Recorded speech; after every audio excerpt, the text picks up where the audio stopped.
मैत्रीं भजत अखिलहृज्जेत्रीं मैत्रीं भजत अखिलहृज्जेत्रीं मैत्रीं भजत अखिलहृज्जेत्रीम्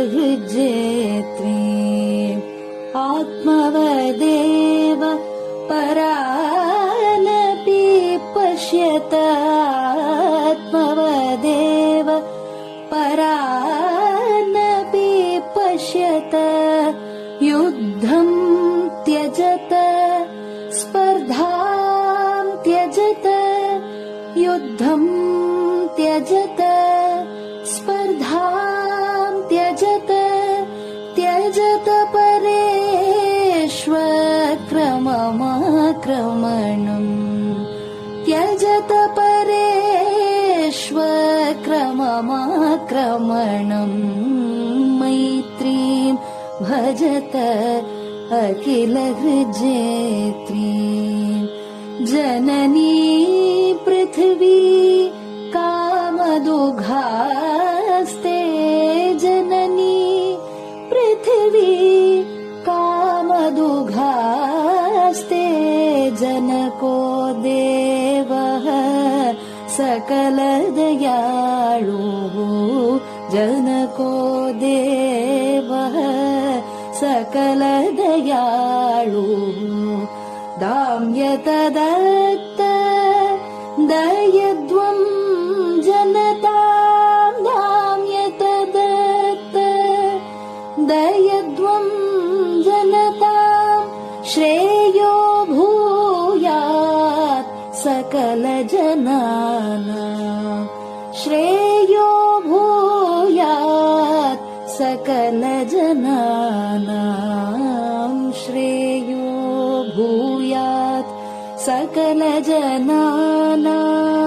श्रेयो भूयात् सकलजनानां श्रेयो भूयात् सकलजनानां.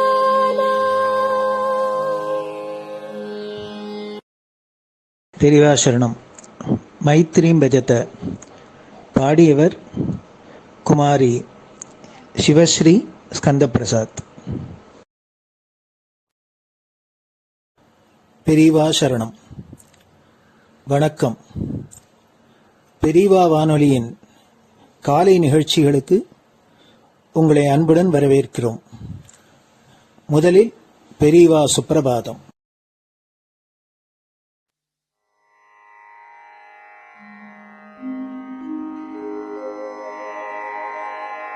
श्री महालक्ष्मी संतान स्वामीनाथ दयानिधे श्री चंद्रशेखर गुरो भवतु ते सुप्रभातम्. श्री महालक्ष्मी संतान स्वामीनाथ दयानिधे श्री चंद्रशेखर गुरो भवतु ते सुप्रभातम्. सुब्रह्मण्यार्य कुमार श्रुतिसारस्वरूपिणे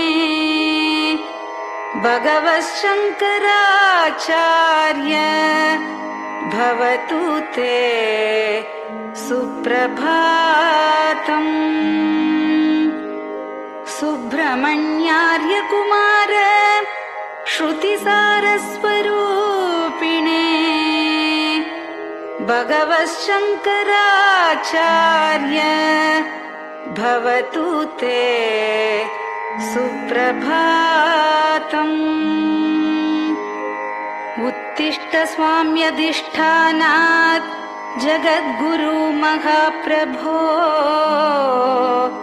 कामकोटिमठेशाय भवतु ते सुप्रभातम्. उत्तिष्ठ स्वाम्यधिष्ठानात् जगद्गुरु महाप्रभो कामकोटिमटेशाय भवतु ते सुप्रभातम्। निर्गुणाय निर्मलाय मायातीतस्वरूपिणे आत्मविदां वरेण्याय भवतु ते सुप्रभातम्। निर्गुणाय निर्मलाय मायातीतस्वरूपिणे आत्मविदां वरेण्याय भवतु ते सुप्रभातम्। साधुसङ्गसमूहाय सर्वज्ञः सर्वसाक्षिणे सत्यधर्मशरीराय भवतु ते सुप्रभातम्। साधुसङ्गसमूहाय सर्वज्ञः सर्वसाक्षिणे सत्यधर्मशरीराय भवतु ते सुप्रभातम्। वेदशास्त्रसुरक्षार्थं सन्न्यासतिलकान्विते शीघ्रमागच्छ भगवन् देहि मे दिव्यदर्शनम्। वेदशास्त्रसुरक्षार्थं सन्न्यासतिलकान्विते शीघ्रमागच्छ भगवन् देहि मे दिव्यदर्शनम्। निराहारविनिद्राय निर्मोहाय निरञ्जन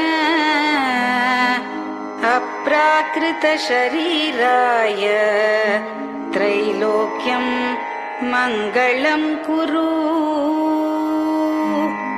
निराहारविनिद्राय निर्मोहाय निरञ्जन अप्राकृतशरीराय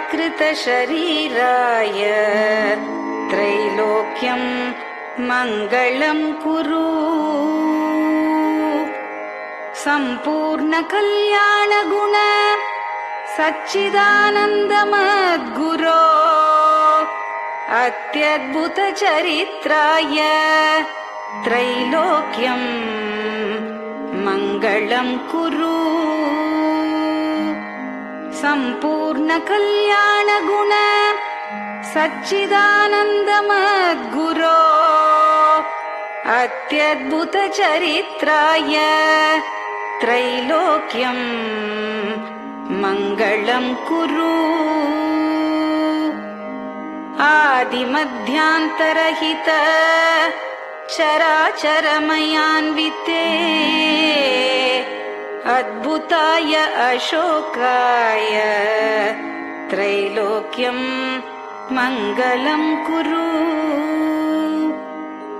आदिमध्यान्तरहित चराचरमयान्विते अद्भुताय अशोकाय त्रैलोक्यं मङ्गलं कुरु। यस्य निःश्वसितं वेदाः शरीरं धर्ममेव च तस्य सद्गुरुवर्यस्य कीर्तिः वर्धतु वर्धतु। यस्य निःश्वसितं वेदाः शरीरं धर्ममेव च तस्य सद्गुरुवर्यस्य कीर्तिः वर्धतु वर्धतु।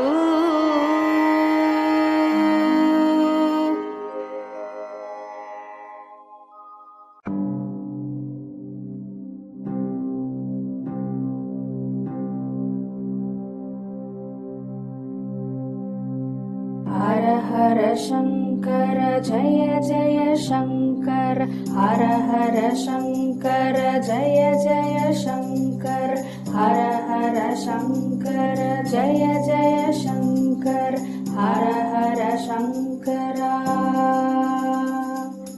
हर हर शङ्कर जय जय शङ्कर हर हर शङ्कर जय जय शङ्कर हर हर शङ्कर जय जय शङ्कर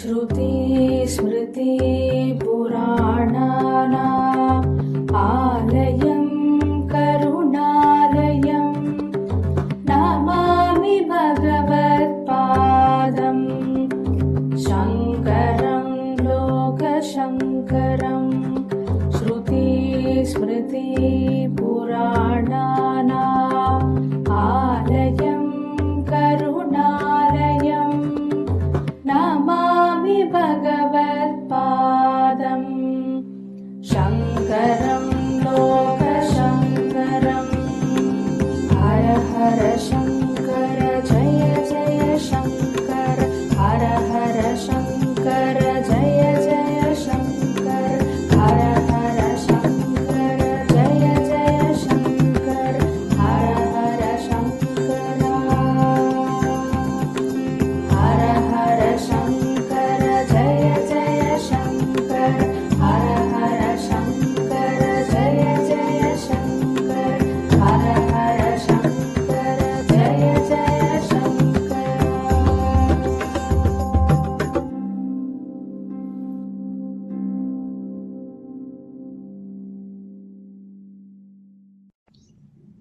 பெரியவாச்சரணம். பெரியவா கராவலம்பம். பாடியவர் ஸ்ரீமதி லதா ஸ்ரீதரன் அவர்கள். प्रातः स्मरामि भवदीयमुखारविन्दम् मन्दस्मितं च जनितापहरं जनानाम् प्रातः स्मरामि भवदीयमुखारविन्दम् मन्दस्मितं च जनितापहरं जनानाम् सम्पत्करीं च भवतोऽत्र कटाक्षलक्ष्मीं काञ्चीमठेश मम देहि करावलम्बम् सम्पत्करीं च भवतोऽत्र कटाक्षलक्ष्मीं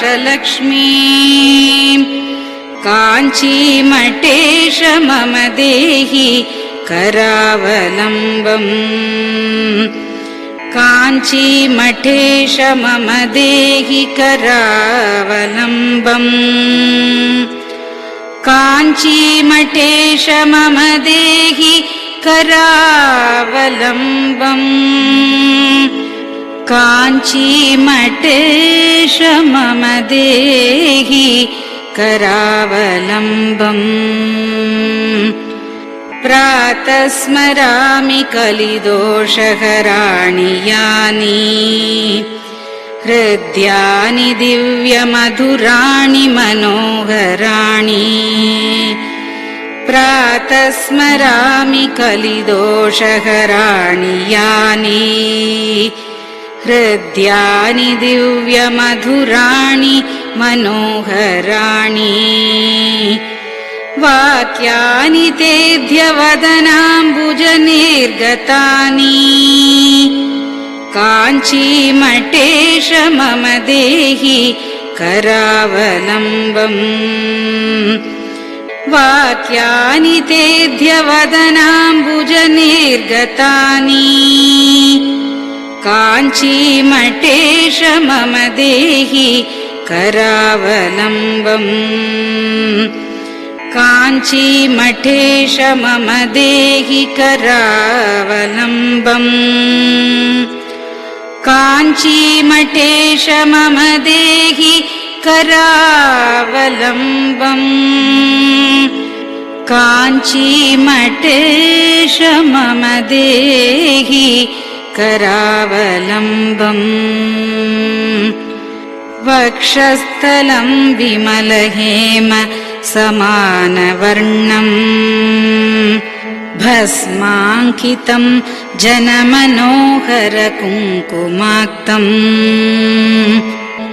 वक्षस्थलं विमलहेम समानवर्णम् भस्माङ्कितं जनमनोहरकुङ्कुमाक्तम् प्रातः स्मरामि भवतोऽत्र चिरं महात्मन् काञ्चीमठेश मम देहि करावलम्बम् प्रातः स्मरामि भवतोऽत्र चिरं महात्मन् काञ्चीमठेश मम देहि करावलम्बम्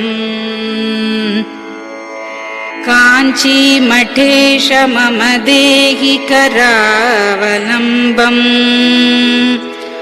काञ्चीमठेश मम देहि करावलम्बम्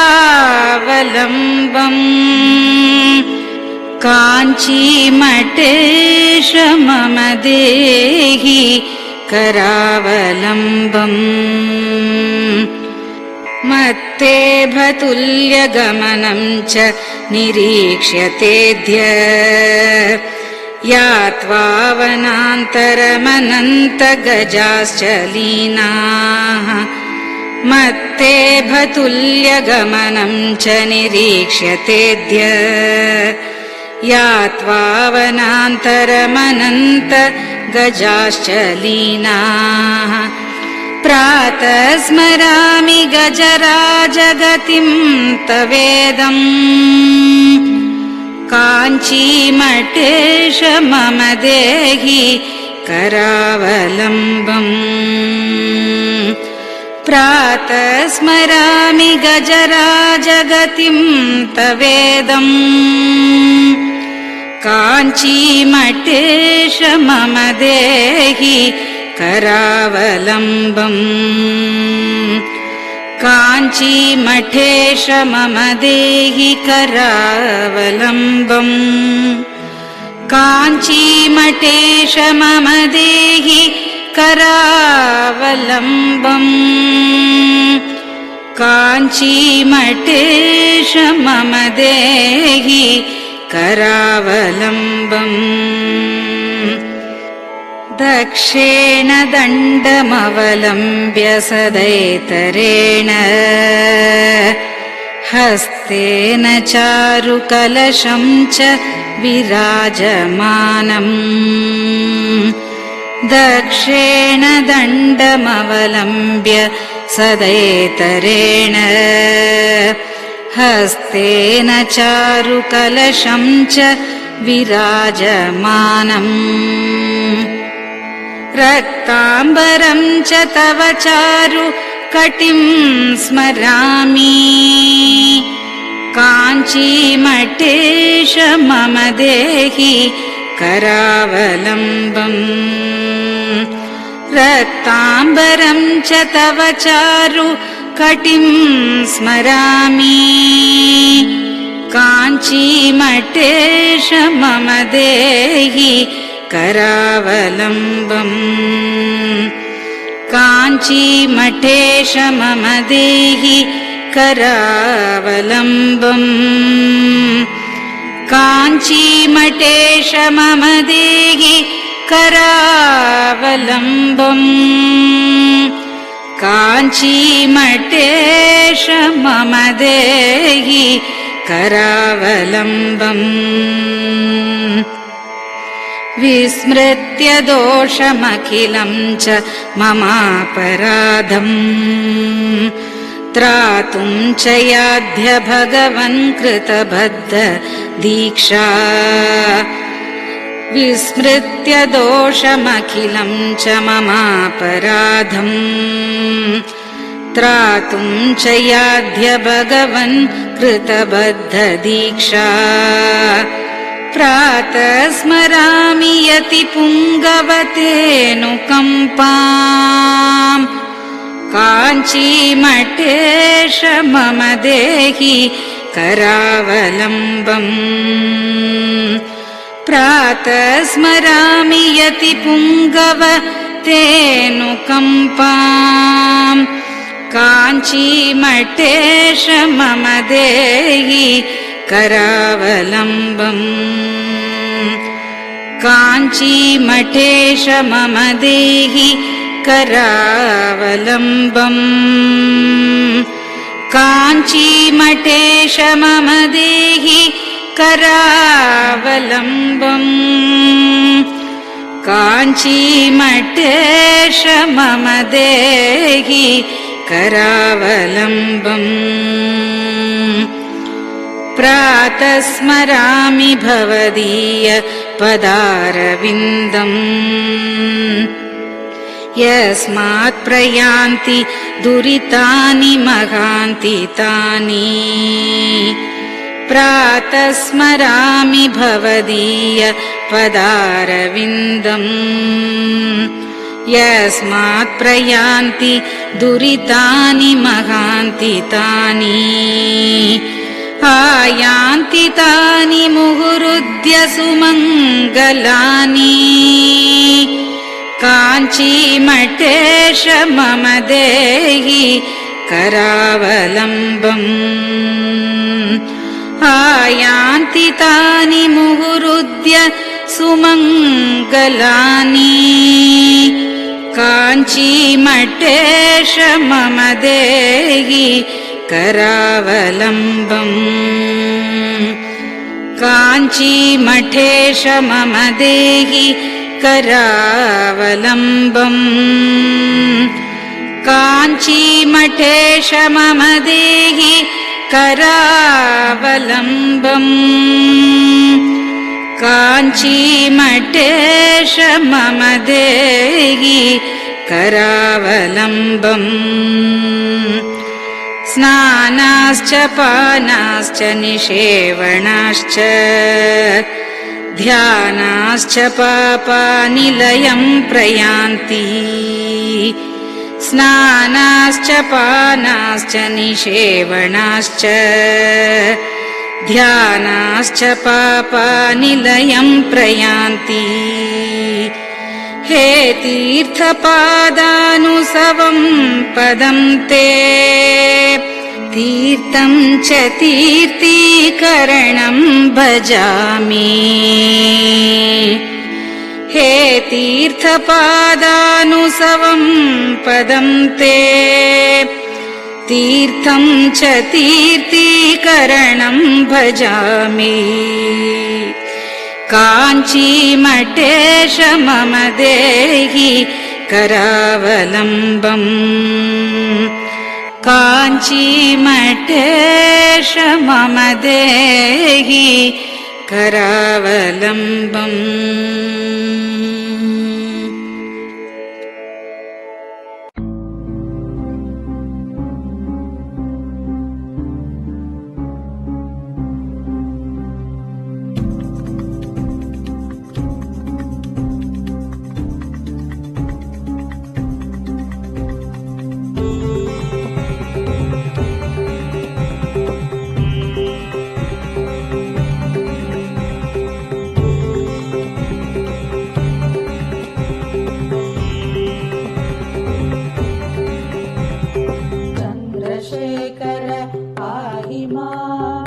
चन्द्रशेखर रक्ष माम् चन्द्रशेखर पाहि माम् जय चन्द्रशेखर रक्ष माम् हर हर शम्भो शिव शिव शम्भो हर हर शम्भो शिव शिव शम्भो हर हर शम्भो शिव शिव शम्भो हर हर शम्भो शिव शिव शम्भो चन्द्रशेखर पाहि माम् चन्द्रशेखर रक्ष माम् चन्द्रशेखर पाहि माम् जय चन्द्रशेखर रक्ष माम् हर हर शम्भो शिव शिव शम्भो हर हर शम्भो शिव शिव शम्भो हर हर शम्भो शिव शिव शम्भो हर हर शम्भो शिव शिव शम्भो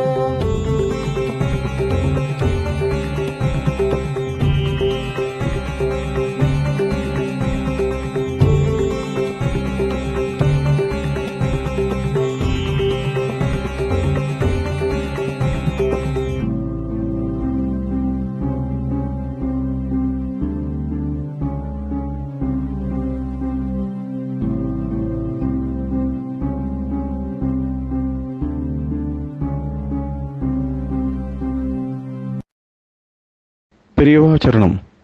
நீங்கள் கேட்க இருப்பது பெரியவா குரல். மகா பெரியவா உபன்யாசங்களில் இருந்து சில பகுதிகள். நமः பார்வதி பதயே. கோவிந்தநாம கீர்த்தனம். நாமெல்லாம் உட்காந்துக்கோங்க. நாமளே உட்காந்து சண்டை போட்டு நாமளே ஒண்ணு வேண்டிய வேகமா அப்படியே குறுக்கு இதே சில இருக்கு. அதையும் நடுவில் சொல்லிக்காய் கொண்டு சொல்லிடுறேன். எல்லாம் அப்பப்போ சொன்னதெல்லாம் சேர்த்து சொல்லிடுறேன். இன்னைக்கு நாம வேண்டிய வேடிக்கை. ஆனா அவரால் இருக்கிற நிலையில இப்படி சௌகரியம் இப்படிதான் பார்த்து எவ்வளவு சாத்தியம், எவ்வளவு முதல்ல நம்பிக்கை வருதோ அப்புறம் எவ்வளவு சாத்தியம் எல்லாத்தையும் பார்த்துக்கணும். திடீர்னு இப்படிதான் பண்ணணும். பண்ணலைன்னா போயிட்டு இல்லைன்னா பண்றத மாத்திரம் இப்படி இப்படி இருந்தா கோயிலுனா ஜாஸ்தி கொண்டு போதெல்லாம் முட்டை போடுவோம்னா கோயிலுக்காக ஒன்றும் ஜாஸ்தி நடந்து போகுது. அதனால ஒரு ரூபா திருப்பி ஞாபகப்படுத்தணுங்கிறதுக்காக புருஷா எல்லாரும் சமையல் பண்ணணும். இப்ப அநேகமா அரிசி கூட வேஷம் வந்துடும் போல் இருக்கு. அந்த வேற ஒட்டி பண்றாள் அந்த மாதிரி லேசா அதிக சமம் இல்லாம பண்ணிட்டு வளர்ச்சி நான் லேசா சாப்பிடுறான். அங்கே வேற பயிராகிதான் சவாலுக்கு தான் கொடுக்குறாங்க.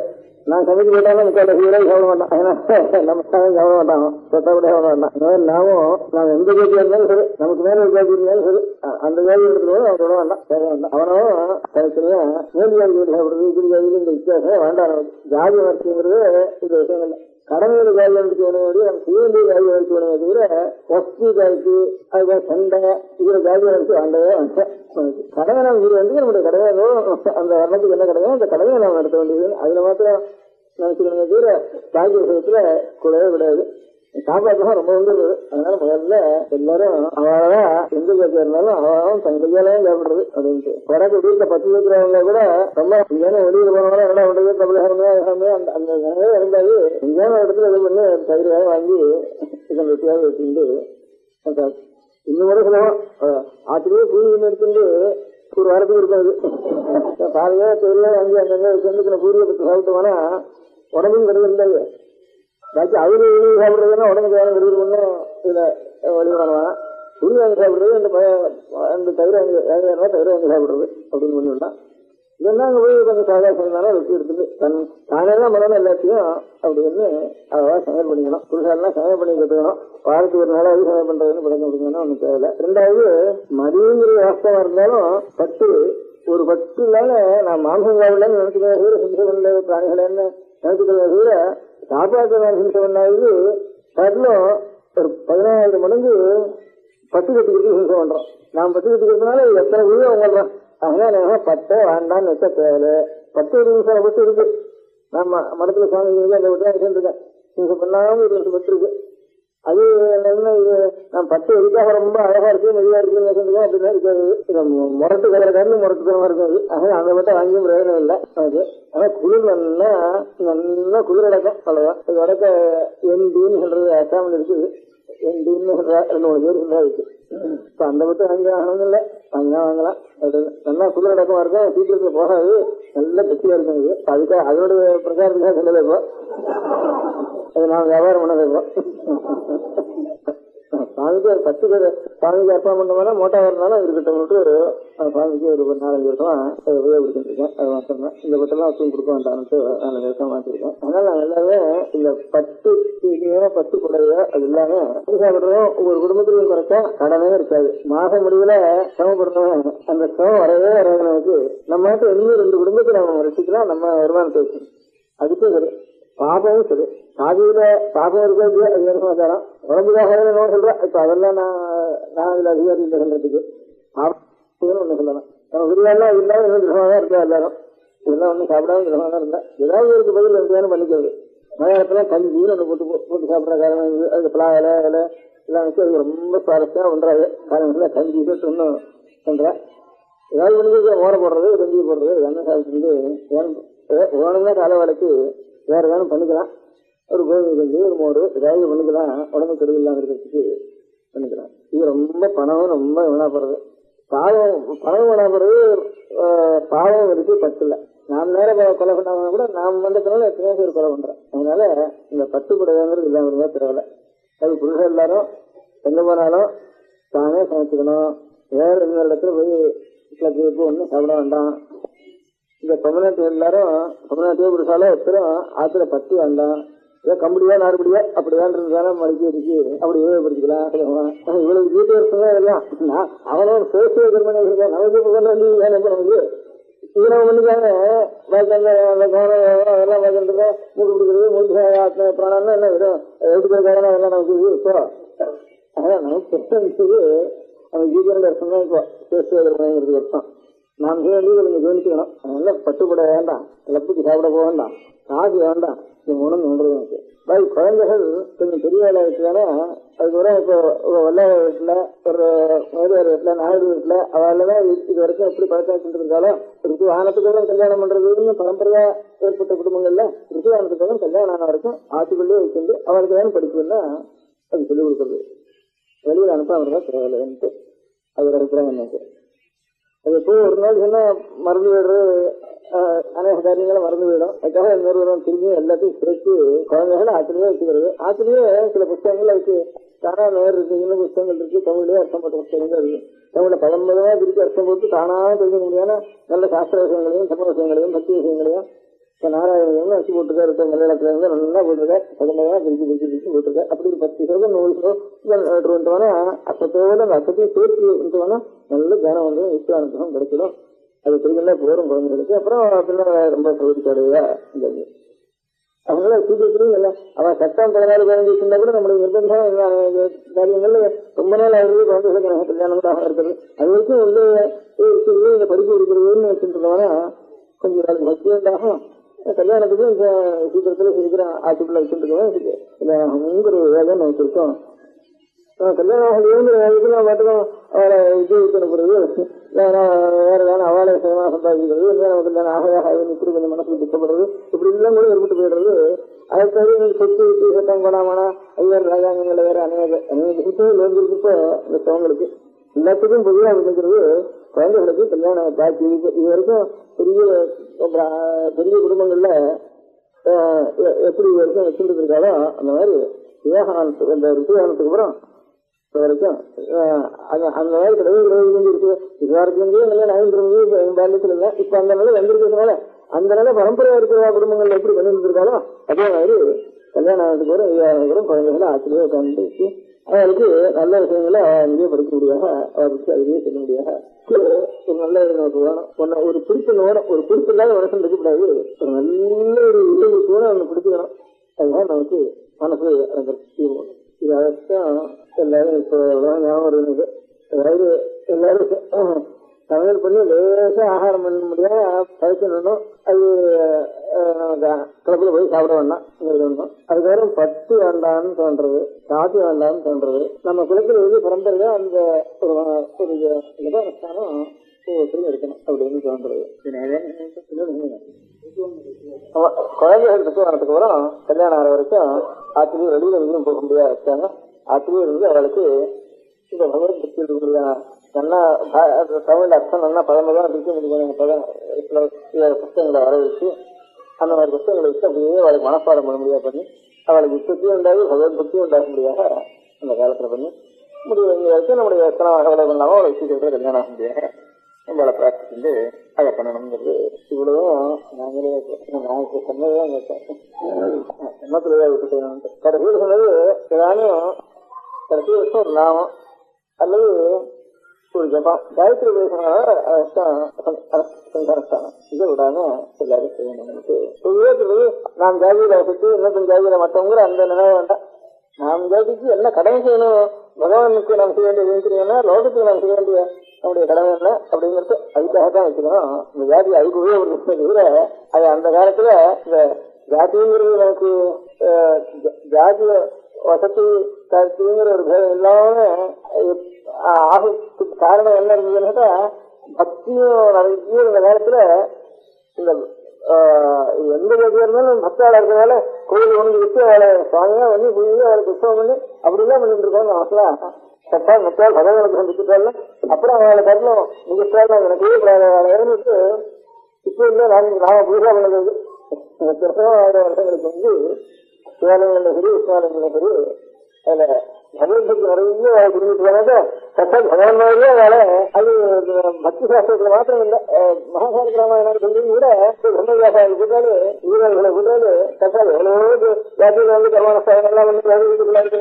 ஏற்பட்ட தோஷமானது பக்தி சாஸ்திரத்துல மாத்திரம் இல்லை மகாபாரத ராமாயணம் சொல்லி கூட பிரம்மவியாசாயம் கூட்டாளு வீரர்களை கூட்டாளு சட்டா எவ்வளவு ஜாதியில வந்து கர்மான ஸ்தானங்கள்லாம் வந்து குணம் இருக்கு தோஷம் இருக்கு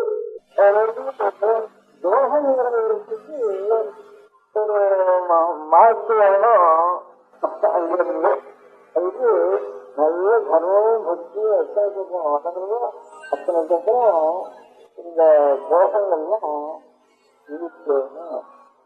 அதனால தூரம் வாழ்க்கை இருக்க முடியாத காரியங்கள்னால இப்ப அதனால இப்ப லைஃப்ல இந்த பழைய நாள்ல ஓட்டு வச்சு சிறப்பாக எல்லாம் எடுத்துட்டு இருந்தா அதே பழைய நாள்ல அந்த சிலாசாசம் தாமசாசம் சிலாசாசனங்கள்லாம் இருக்கு. அங்க ஏன்னா ஒரு கிராமாந்தரத்தினுடைய ராஜ்யம் முழுக்க இதனாலேயே நடக்குது. இந்த எலெக்ஷன் நடந்ததுதான் ஓட்டு கொடுத்துதான் நடந்துருக்கு. ராஜாங்கிற குடும்பத்துக்கு விட ஊர்களும் அதையே அங்கங்க ஓட்டு கொடுத்து எல்லாம் இருந்தாலும் அவளே பூர்ணமா ராஜ்யம் முழுக்க அவளே நடந்துட்டு இருக்கா. சங்க காலத்துல அரிசியெல்லாம் கிராமத்து கிராமம் அருவி சேர்த்து விட்டு சங்கரான அதையும் முடிக்க முடியும். ஐப்படி கமிட்டி கமிட்டிகள் அந்த எலெக்ஷன்ல இந்த தப்புங்கிறத அதுல நேரத்துக்கு இடம் இல்லாமல் கூடிய வரைக்கும் தக்க நேரத்துக்கு இடம் இல்லாமல் பண்ணிருக்க. இப்ப எலெக்ஷனா இருக்கிறது வந்து எலெக்ஷனுக்கு இதெல்லாம் வரத்துல இருந்து என்ன இருந்ததுன்னா யாரும் சில உத்தியோகஸ்தால் மாத்திரம் தப்பு பண்றது வெங்காயம் இப்படி இருந்தா சாதாரண தப்பு பண்றது பெரிய பெரிய வைப்பேன். எலெக்ஷன் எல்லாரும் ஒன்றும் பணமா வருது எல்லாரும் அவனுக்கு போடுறேன்னு சொல்லிட்டு ஒண்ணு பொய்யும் சகலங்களும் ஜாஸ்தியா இருந்துச்சு. அந்த ஒரு குற்றம் ஒரு கஷ்டம் அதுல இருந்து சேர்றது. பழைய நாள்ல அந்த எலெக்ஷன் கிடையாத இன்னொன்னு எழுதிட்டு இல்லாததான் சீட்டு போடணும்.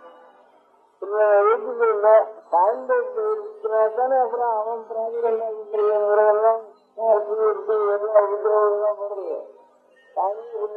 போடுறது அதனால அந்த ஒவ்வொரு கிராமத்துலயும் இருக்கிற கிராமத்து கிராமம் எல்லா பேரையும் வேலை பண்ணிட்டு அந்த கிராமத்துல எல்லாருக்கும் தெரியும். இன்னொன்னு வீட்டுக்கு எல்லாருக்கும் வேலைன்னா அவன் வீட்டுக்கு போடும் அப்படின்னுட்டு எனக்கு 6 வருஷம் இவங்க இருக்கிற எல்லாருக்குள்ள 6 வருஷம் அது போடும் அப்படின்ட்டு அப்படி நினைக்கிறத குளிச்சு சாமி சன்னியாசத்துல வந்து ஒரு பெருமாள் சன்னதியில வந்து ஒரு 5 குழந்தை 4 குழந்தை எடுத்து அந்த குடிக்கு சீட்டுகள சின்ன சீட்டை போட்டா அதை பற்றி குளிச்சுட்டு கையெல்லாம் குளிச்சுட்டு ஆனந்தம் உதாரணம் எடுன்னா ஜாஸ்தி குளிச்சு வந்துருது. அதுதான் கிடைக்க பிராவூர் வந்து இன்னொரு நடக்குண்டு. இந்த பிராவூர் வந்து ஜாஸ்தி எதுக்கு வந்துருதோ அதுதான் கையில வரும். அதுல கொடுத்துருக்கீங்க இல்ல அப்படியான மைனாரிட்டியா இருக்கிற வந்தாலும் பாவம் இருக்கிறதுனால என்ன எழுதியும் போடணும் அப்படின்ட்டு இவன் இவ்வளவு எழுதி இருக்கிறாளுக்கு உனக்கு ஆயிரத்தி போடணும்ட்டு அப்படி ஓட்டுங்க. அப்போ இவன் இந்த ஸ்டாண்டர்ட் தீர்மானம் வந்து அவன் அபராதங்களை பார்த்து அதுல சண்டை வந்து அதுல நல்லது வந்து அதுல போய் செஞ்சு இந்த தோஷங்களே இல்லாமல் அந்த காலத்தில் நடந்திருக்கு. ஆனா அதுக்கு முடியாதோ அது அவளுடைய வேலை. அது ராஜாங்க அது வாஸ்தவம் நான் பார்த்துருக்கேன். எல்லாம் இருந்தாலும் போட வேண்டியது அப்படி இருக்கிறாரு கொடுக்க வேண்டியது கொடுத்துட்டாத்துல வந்து எதிர்கொள்ள வேண்டியது எடுத்து அப்பேற்பட்டாக 5 வருஷத்துக்கோ 3 வருஷத்துக்கோ இருக்க வேண்டியது. அதுக்கப்புறம் திரும்பி அந்த வேலை கொடுக்க வேண்டியது குடும்பி போயிட்டு இருக்கிறது வேறு ஆண்டு வச்சா எல்லாரும் தெரிஞ்சுக்க முடியாத நிலைக்கு அந்த பயம் இருக்கு. அதுக்கு அந்த ஓடுறது பண்றது நல்ல முடிஞ்சு என்னென்ன வேஷங்களும் வந்து சேர முடியாதுன்றது இப்ப இந்த அந்த நாள்ல இருக்கிறப்ப சாமி சன்னியாசத்துல வந்து பக்தியோட உனக்காக நல்லா படிச்சாலும் அவனுக்கு போதும் அப்படின்றது. அப்படி வேணுக்குள்ள வேறு குழந்தை வந்து இருந்து நடக்கட்டும் அப்படின்னு இந்த யோகங்களுக்கு இடம் இல்லை. அந்த இடங்களுக்கு அதனால அந்த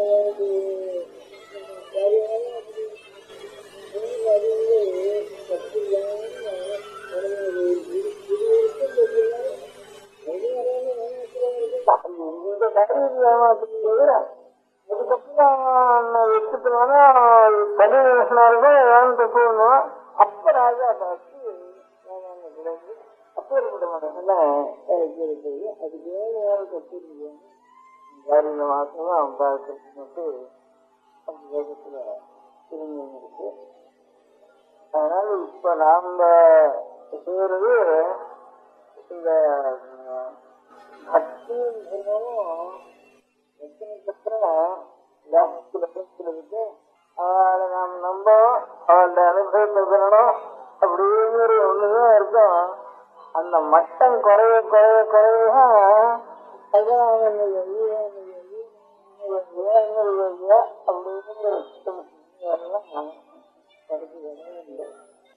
நம பார்வதி பதையே. ஈஸ்வர பக்தியை பத்தி ஒரு 1000 வருஷத்துக்கு வந்து 1000-2000 வருஷங்களுக்கு வந்து எவ்வளவோ மனசு உருவ முடியாம பக்தி நிறைந்த நூல்கள் இருக்கு. அவர்களுக்கு தேவாரம், திருத்தாண்டகம், திருவாசகம் இப்படி எல்லாம் பேரு. அது பண்ணினவால் அநேகம் பேர் வேற உலகத்தினுடைய காரியங்களை முக்கியமாக வைத்துக் கொள்ளாமல் ஈஸ்வரனுக்கு பணி செய்வது, ஈஸ்வரனுடைய கஷேத்திரங்களை போய் தரிசனம் பண்றது, ஒவ்வொரு கஷேத்திரங்களையும் போய் அவனை மனசுரையாக பாடுகிறது, அங்கிருந்து இன்னொரு கஷேத்திரத்துக்கு போறது, தீர்த்தங்களுக்கு போறது, கஷேத்திரங்களுக்கு போறது, எப்போ அவனுடைய புகழையே பாடிட்டு வருது. அந்த மாதிரி சமீப காலத்துல ஒரு 1000 வருஷத்துக்குள்ள ஒரு 600 வருஷத்துக்குள்ள 400 வருஷத்துக்குள்ள திருப்புகழ்னு சுப்பிரமணிய சுவாமியுடைய புகழையே பாடிட்டு போய் ஊருக்குறா போய் பாடிட்டு போய் அப்படி ஒரு மகானத்தில் இருந்தார் அருணகிரிநாதன். நாளைக்கு பத்னத்துல கோவில்ல அவருடைய விக்கிரகத்தை கூட பிரதிஷ்டை பண்ற. இந்த ஊர்ல கோவில்ல திருமாலுக்கு தாயார் சன்னிதி அதெல்லாம் பிரதிஷ்டை கட்டி அங்கேயும் பிரதிஷ்டை பண்றேன். ஆதிசங்கராச்சாரியாளுடைய பாதத்துக்கு நாளைக்கு கும்பாபிஷேகம் பண்ணி பிரதிஷ்டை பண்றேன். 3 நடக்கிறது தெரிஞ்ச வரைக்கும் பட்டணத்துல.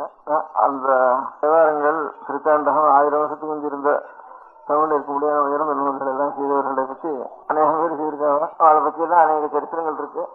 அதுல முக்கியமான சரித்திரத்துக்கு பெரிய புராணம்னு வேறு, அது எழுதினவருக்கு சேர்க்கிறார்னு வேறு, ஒரு சுந்தரமூர்த்தி நாயனார் இருந்தார் அவருடைய புராணம், அவருடைய கதை அதெல்லாம் இருக்கு. இந்த மாதிரி கதைகள் எல்லாம் சில இடங்கள்ல சில பேருக்கு சில மனிதர்களை மனுஷாலை பத்தி குடிக்கிற காலத்துல சடங்கவின்னு சில பேருக்கு பேர் எழுதியிருந்தது. பழைய புஸ்தகங்கள் எழுதியிருக்கு. சடங்கவி, சடங்கவின்னு ஒருத்தர் வந்தார், அவர் இந்த மாதிரி சொன்னார் அப்படின்னு சடங்கவின்னு இருந்தது. சடங்கவின்னா என்னடான்னு புரியல. அப்புறம் இந்த கோவிலில் செவரில் எழுதியிருக்க கல் செவரில் கல்வெட்டுன்னு வெறும் சிலாசாசனம்னு பேரு, கல்லில் வெட்டியிருக்கிற சாசனம். அதுலேயும் ஏதாவது அந்த ஊரில் நடந்த ஒரு உடம்படிக்க ஒப்பந்தம், கோவிலுக்கு செய்ய வேண்டிய ஒரு தீர்மானம், இதெல்லாம் சொல்லிட்டு அந்த ஊர்ல யாராரு பெரிய கணக்காரரோ சபைக்காரரோ அவர் கையெழுத்தெல்லாம் போடுற வழக்கம். இவை இப்படிக்குன்னு போடுற மாதிரி இவை அப்படின்னு கையெழுத்து போடுற வழக்கம். அதுல இன்ன கிரமயுத்தம், இன்ன சடங்கவி அப்படின்னு டைட்டில். இப்போ சாஸ்திரர் முதலியார் அப்படின்னு சொல்ற மாதிரி. அப்போ அந்த காலத்துல கிரமயுத்தன், சடங்கவி. கிரமயுத்தன்னு அர்த்தம் இந்த வேதத்துல பதம் கிரமம்னு இப்ப தனபாட்டின்னு சொல்ற மாதிரி கிரமம் சொல்றவங்களுக்கு கிரமவித்தன்னு வேற இருந்தனால அப்படின்னு அந்த சிலாசாசனங்கள்ல வேறு இருக்கு. அதையும் சடங்கைன்னு வருது. இந்த நூல்கள்லையும் சடங்கைன்னு வேறு வருது, செவத்துலையும் சடங்கைன்னு வேறு வருது. இந்த சடங்கைன்னு என்ன அர்த்தம்னு பிரச்சனை புரியாம இருந்தது. அதுக்கப்புறம் இதுல இந்த சோழராஜ்யம் ரொம்ப உச்ச நிலையில் இருந்த காலத்துல இந்த சோழராஜ்யத்தில் கோதாவரி கரை வரைக்கும் ஒரு காலங்களில் போய் அந்த ராஜ்யங்களுக்கெல்லாம் அந்த ராஜ்யங்கள்லாம் சுவாதீனம் பண்ணிட்டு அந்த நாடுகளுக்கு ராஜாக்களை, அந்த பரம்பரை ராஜாக்களை அந்த ராஜ்யங்களை சாதிச்சு இவன் மேல்பார்வை பார்த்துட்டு அவரோட சம்பந்தங்கள்லாம் பண்ணிட்டு அப்படி இருந்தா ரொம்ப தூரம் வடக்க வரைக்கும் கலிங்க தேசம் எல்லாம் கூட சோழராஜ்யத்துடைய சுவாதீனத்தில் இருந்தது. தெற்க மலையாள ராஜ்யம், பாண்டி ராஜ்யம், சேர ராஜ்யம், பாண்டி ராஜ்யம், அப்புறம் ஈழராஜ்யம், சிங்கள ராஜ்யம், வடக்க தெலுங்கு தேசம் முழுக்க, அதுக்கும் தெலுங்கு தேசத்துடைய வடகோடியில் இருக்க முடியாத கலிங்க ராஜ்யம், இவ்வளவும் சிவராஜ்யாருடைய ராஜாக்களுடைய சுவாதீனத்தில் இருந்தது. அப்ப அந்த காலத்துல கங்ககொண்ட சோழபுரம்ங்கிறதான் தலைநகரா இருந்தது. முதல்ல தஞ்சாவூர் இருந்தது, அப்புறம் கங்ககொண்ட சோழபுரம்னு ஒரு ஊர் இருக்கு. அது இப்ப கும்பகோணத்துல இருந்து 15 மைல் இருக்கு வடக்க, கொரடத்துக்கு வடக்க. இருந்தாலும் இப்ப கிருஷ்ணாவளி ஜில்லாவில் சேர்த்திருக்காங்க. கும்பகோணத்திலிருந்து 15 மைல் தான் இருக்குது. அந்த கங்ககொண்ட சோழபுரம் தான் தலைநகரம் இருந்தது அந்த காலத்துல. இவ்வளவு ராஜ்யத்துக்கும் கலிங்க ராஜ்யம் முதற்கொண்டு சிங்களம் வரைக்கும் இருக்க முடியாத எல்லா ராஜ்யத்துக்கும் தலைநகரம் இருந்தது இந்த கங்ககொண்ட சோழபுரம். அந்த ராஜ்யத்தினுடைய ஒரு பொன்வில அங்க ராஜமகேந்திரன் ராஜராஜ சோழன், ராஜமகேந்திரன், அதான் ராஜமகேந்திரவரம் கூட பேரு. இங்க ராஜராஜ சோழன், ராஜேந்திர சோழன் பேரு, அங்க ராஜமகேந்திரன் பேரு. அங்க கோதாவரியில இவருடைய ஒரு கிளைகள் அங்க ராஜ்யபரமணியனுக்கு அங்க இவ பொண்ணு கொடுத்து அதுல இருந்து பிறந்த ஒரு பொண்ணு வீட்டு பேரெல்லாம் கூட அந்த ராஜ்யத்து தெலுங்கு தேசத்துல பிறந்த பொண்ணு வீட்டு பேரெல்லாம் கூட இங்க ராஜ்யத்துல வம்சம் இல்லாம போறப்போ சோழராஜ்யத்துக்கே ராஜ்ய பரிபாலனை பண்ணிருக்கா. அப்புறம் இங்க இருந்து அங்க போறது, அங்க இருந்து இங்க வருது அப்படின்னு அப்படி எல்லாம் வச்சுட்டு இருந்திருக்கா. இங்க இருந்து அங்க போறப்போ இங்க இருந்து அநேக வேத வித்துக்களை அங்க அழிச்சுன்னு போயிருக்கா. ஆயிரக்கணக்கான வேத வித்துக்களை தமிழ்நாட்டுல இருந்து அங்க அழிச்சுன்னு போயிருக்கா. அங்க அழிச்சுன்னு போய் 4-5 இடத்துல அவளுக்கு பெரிய இடங்கள்லாம் விட்டு, அவளுக்கு மானியங்கள்லாம் விட்டு, வீட்டெல்லாம் கொடுத்து, அந்த கோவில்கள் எல்லாம் கட்டி, இந்த நாட்டுல எவ்வளவு பெரிய கிரகங்கள் இருக்கோ இதனாலும் பெரிய கிரகங்களாக அங்க கோதாவரி தீரத்துல ஏற்பாடு பண்ணியிருந்தா. அப்ப அதுல சில செப்பேடுகள் ஆப்பிட்டுது. அந்த இந்தியர்கள் அந்த ஊர்ல வயல்ல இல்ல உலக காலத்துல இங்கே சில செப்பேடுகள் ஆப்பிட்டுது. அதை சர்க்காரில் எடுத்து பார்த்தா சம்ஸ்கிருதத்தில் எழுதியிருக்கு, நிறைய இருக்கு. அதுல இன்ன ஊருக்காரன், என்ன வேதம் முடிச்சவன், அவன் பேர் என்ன, அருளாள பட்டன், திருவரங்கமுடையான் பட்டன், திருவரங்கமுடையான் பட்டன், அம்பலக்கூத்தாடுவான் பட்டன், நாகேஸ்வரமுடையான் பட்டன் இப்படி எல்லாம் பேர் இருக்கு. சில பேருக்கு சஹஸ்ரம்னு பேர் இருக்கு. சில பேருக்கு இன்னும் சுவாமேஸ்வர சடங்க இருக்கு அப்படின்னு தமிழ் பேரே இருக்கு. அங்க இருக்கிற அந்த நாட்டுல கிடைச்சிருக்கிற இதெல்லாம் தமிழுடைய பேர் இருக்கு. இங்க உள்ள இருக்கிற சுவாமிக்கெல்லாம் அந்த பேர் இருக்கோ அந்த பேரெல்லாம் சொல்லி ஒரு டைட்டில், அந்த டைட்டில் சஹஸ்ரம் ஒரு பெட்டு, பட்டன் ஒரு டைட்டில், சடங்கவித்துன்னு ஒரு டைட்டில். சடங்கவித்துங்கிறதா இங்க சடங்கவின்னு பண்ணிருக்கான். பெரிய புராணம் எல்லாம் சடங்கவின்னு சொல்றதும், இதுல இந்த கல்வெட்டுல தமிழ் தேச கல்வெட்டுல சடங்கவின்னு எழுதிக்கிறதும், அந்த செப்பரேட்ல சடங்கவித்துன்னு எழுதிக்கிறதும் சரி ஒன்னா இருக்குதுன்னு அர்த்தம் பண்ணிட்டேன். சடங்கவித்துன்னா வேத வித்துன்னு சொன்னா வேதத்தை அறிந்தவன்னு அர்த்தம். சடங்கவித்துன்னா 6 அங்கங்களை அறிந்தவன்னு அர்த்தம். வேதமோடு ஆரங்கம் வாங்கினானேன்னு தேவாரங்கள்ல திருவாமொழியில வரப்பெல்லாம் வேதம் ஆரங்கம்னுட்டு வேதத்துக்கு அங்கங்கள் 6. அதனால வியாக்கரணம் ரங்கம், அதுதான் வாய் உரங்கம் அவயவம் ஒரு வடிவம். வியாக்கரணம்ங்கிறது வேதத்துக்கு வாய், ஜோதிஷ் சாஸ்திரங்கிறது கண்ணு, நிருத்தம் ரங்கம் அதாவது நிகழ்வு, இந்த பதத்துக்கு என்ன அர்த்தம் சொல்றது, அது காது. சப்தசாஸ்திர முகம் ஜோதிஷம் சுசி ஸ்தோத்திரமுக்தம் நிருத்தம் கல்பக்கரவ். இந்த சூத்திரம்னு ஆபசம சூத்திரம், ஆஸ்திராயண சூத்திரம் சொல்றவன் அதெல்லாம் யஜ்யம் பண்ற இதனுடைய முறைகளை சொல்றது. அதெல்லாம் கை கரங்களுக்கு ஒப்பானது. சந்தஸ்துன்னு ஒண்ணும், சந்தஸ்துன்னா அநேக விருத்தங்கள் இருக்கு தனியா. இப்ப தமிழ்லயே வெண்பான்னு ஒன்று இருக்கு, அதுக்கப்புறம் அகவல்னு ஒன்று இருக்கு. இன்னும் அநேக அகவல்கள் நமக்கு அதிகமா புரியாம பேர் இருக்க முடியாத விருத்தங்கள்லாம் அநேகம் இருக்கு.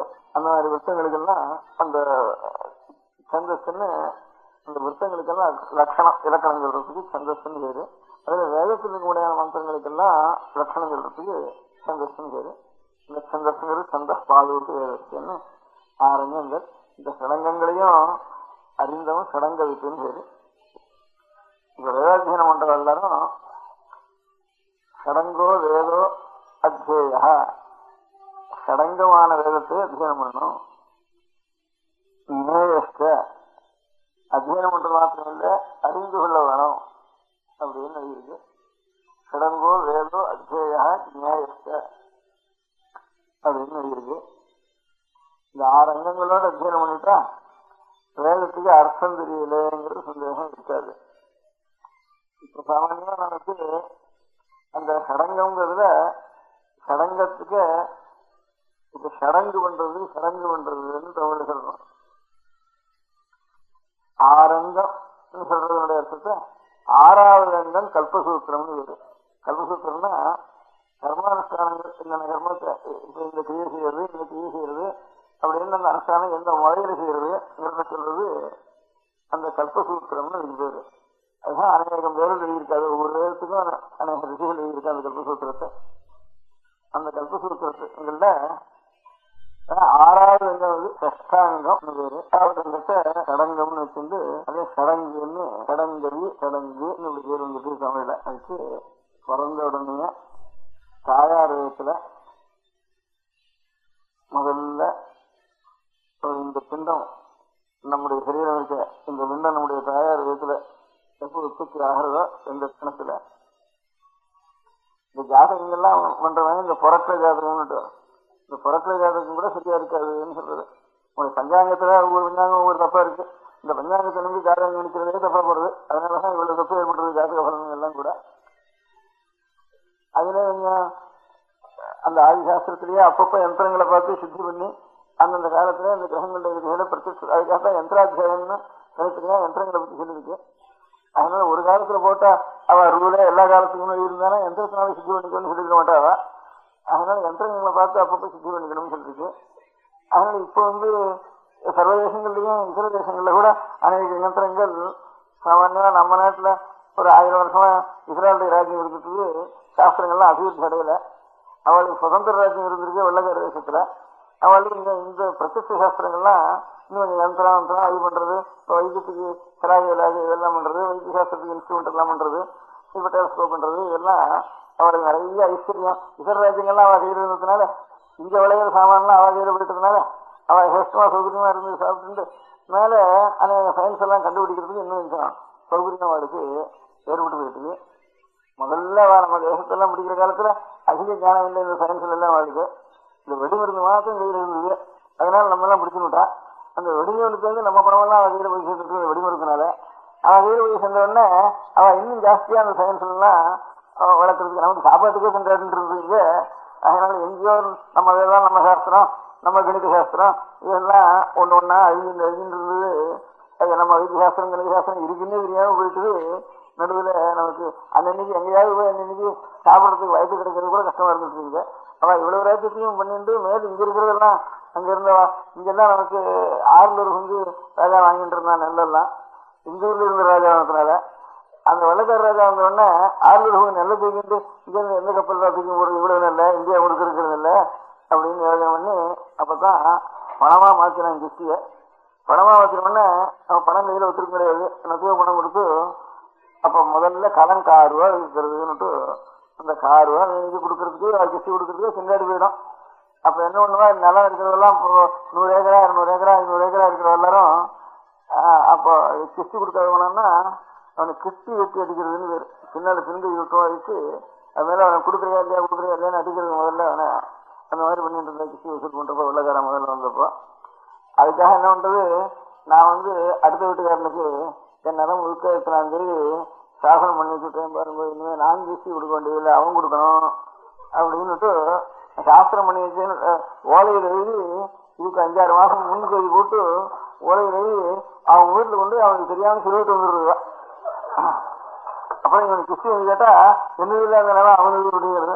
ஏன்டா எங்க பட்டா அவன் மேலதான் இருக்கு அப்படின்னு. இல்லையா நான் சாசனம் வட்டியாச்சு பட்டா மாற்ற வேண்டேங்கிற தாலுக்காவில, அதனால நீங்க போய் அதுக்கு அவன் வீட்டை போய் சோதனை ஓடுங்க அங்க இருக்கு கடையா விடுற மாதிரி அங்க வீட்டுல கொண்டு வந்து அப்படி பண்ணிட்டு இருந்தா. அதனால பணமா பண்ணினது அவதான் பண்ணினது, கிஸ்திய பணமா பண்ணினது. அதுக்கு என்ன 600 பங்கு அடுத்த வீட்டெல்லாம் 5 பங்கு வீட்லயே இருக்கும். அதனால ஒருத்தருக்கும் பஞ்சமே இருக்காது அந்த நாள்ல.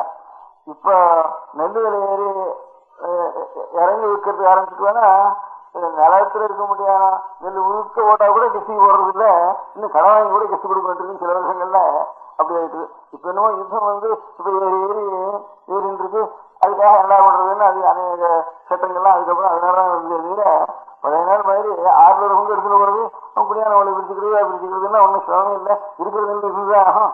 அதனால இதை பணம் வாங்குறது எல்லாம் பால்டர் தான், எல்லாம் நெல் போட்டுதான், அதாவது கரிகா முதற்கொண்டு நெல்லை போட்டுதான் வாங்கிட்டு இருந்தான் அந்த காலத்துல.